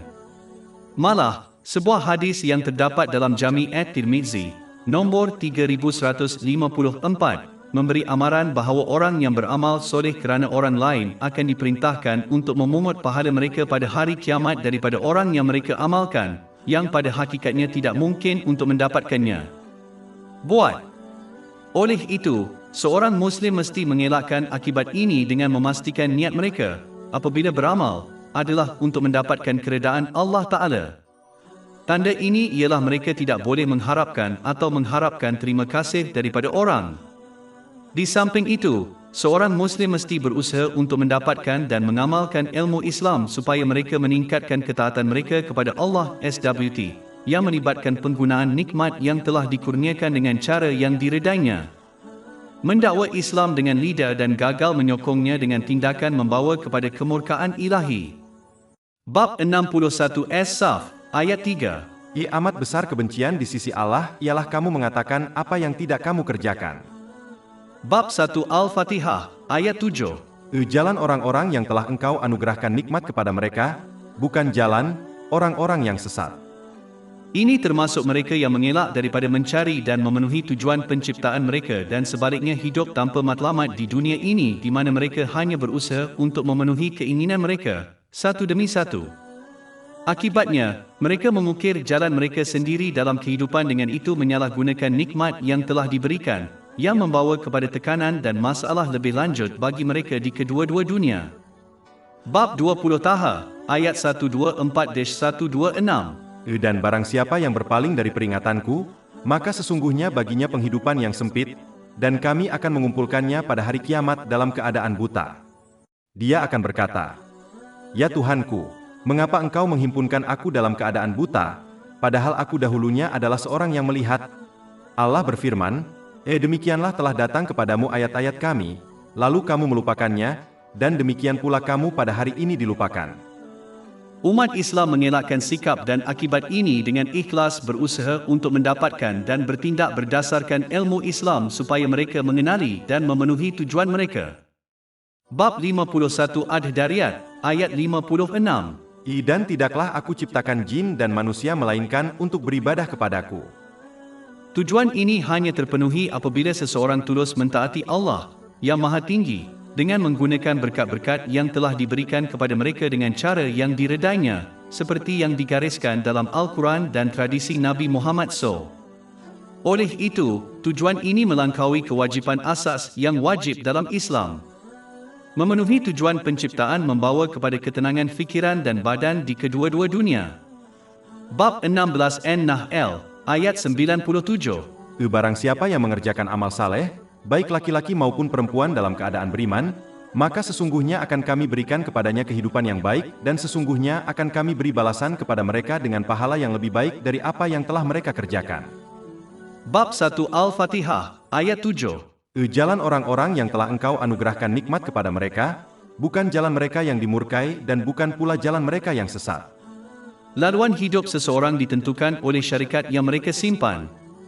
Setiap orang dipengaruhi secara positif atau negatif dan nampaknya atau kehalusan oleh sahabat mereka. Ini telah diperingatkan dalam hadis yang terdapat dalam Sahih Bukhari, nombor 5534. Oleh itu seseorang mesti memastikan mereka memilih para sahabat yang menggalakkan mereka untuk menggunakan nikmat yang telah mereka kurniakan dengan cara yang diredai Allah, yang Maha Tinggi, seperti yang digariskan dalam Al-Quran dan tradisi Nabi Muhammad SAW. Kebenaran pahit yang mesti diterima oleh semua orang ialah hanya kerana seseorang tidak mengamalkan watak jahat, itu tidak bermakna mereka layak untuk berkawan. Selain itu, sebuah hadis yang terdapat dalam Sunan Abu Daud, nombor 4031, memberi amaran bahawa seseorang yang meniru sekumpulan manusia dikira sebagai salah seorang daripada mereka. Oleh itu, seseorang mesti secara praktikal menyokong dakwaan lisan mereka untuk mengasihi orang-orang yang telah dikurniakan oleh Allah Ta'ala, seperti Nabi-Nabi, dan para sahabat, semoga Allah meridai mereka, dengan mengikuti mereka. Jika mereka meniru dua kumpulan lain yang disebut dalam ayat utama yang dibincangkan, maka mereka akan dikira sebagai salah seorang daripada mereka, tanpa mengira dakwaan lisan mereka. Ayat utama menimbulkan ketakutan dan harapan dalam diri seorang Muslim. Harapan terletak pada hakikat bahawa apabila seseorang tulus mentaati Allah yang Maha Tinggi dengan menggunakan berkat yang telah diberikan kepada mereka dengan cara yang diredainya, seperti yang digariskan dalam Al-Quran dan tradisi Nabi Muhammad SAW, mereka akan terpelihara dari kesesatan dan diberikan nikmat di kedua-dua dunia. Sedangkan, ketakutan terletak pada hakikat bahawa jika seseorang gagal untuk ikhlas mentaati Allah yang Maha Tinggi, mereka akan menghadapi kemurkaan ilahi dan mereka tidak akan dilindungi dari kesesatan. Keseimbangan antara ketakutan dan harapan adalah penting, kerana harapan mendorong seseorang untuk taat kepada Allah dengan ikhlas, sedangkan ketakutan mendorong seseorang untuk menjauhkan diri dari maksiat. Bab 1 Al-Fatihah, ayat 7. Jalan orang-orang yang telah Engkau anugerahkan nikmat kepada mereka, bukan jalan mereka yang dimurkai dan bukan pula jalan mereka yang sesat. Salah satu perbezaan utama antara dua golongan ini, orang yang mendapat petunjuk dan orang yang sesat, adalah bagaimana mereka masing-masing menggunakan nikmat yang diberikan kepada mereka. Orang yang mendapat petunjuk menggunakan nikmat yang dikurniakan kepada mereka dengan cara yang diredai Allah Ta'ala, dan sebagai hasilnya mereka diberi ketenangan jiwa dan badan di kedua-dua dunia, walaupun mereka menghadapi kesukaran.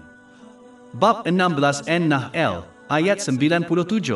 Barang siapa yang mengerjakan amal saleh, baik laki-laki maupun perempuan dalam keadaan beriman, maka sesungguhnya akan kami berikan kepadanya kehidupan yang baik, dan sesungguhnya akan kami beri balasan kepada mereka dengan pahala yang lebih baik dari apa yang telah mereka kerjakan. Sedangkan golongan yang sesat, menyalahgunakan nikmat yang dikurniakan dan akibatnya mereka tidak pernah memperoleh ketenangan jiwa dan raga sama ada di dunia atau akhirat, tidak kira berapa banyak perkara duniawi yang berjaya mereka perolehi. Bab 20 Taha, ayat 124-126. Dan barang siapa yang berpaling dari peringatanku, maka sesungguhnya baginya penghidupan yang sempit, dan kami akan mengumpulkannya pada hari kiamat dalam keadaan buta.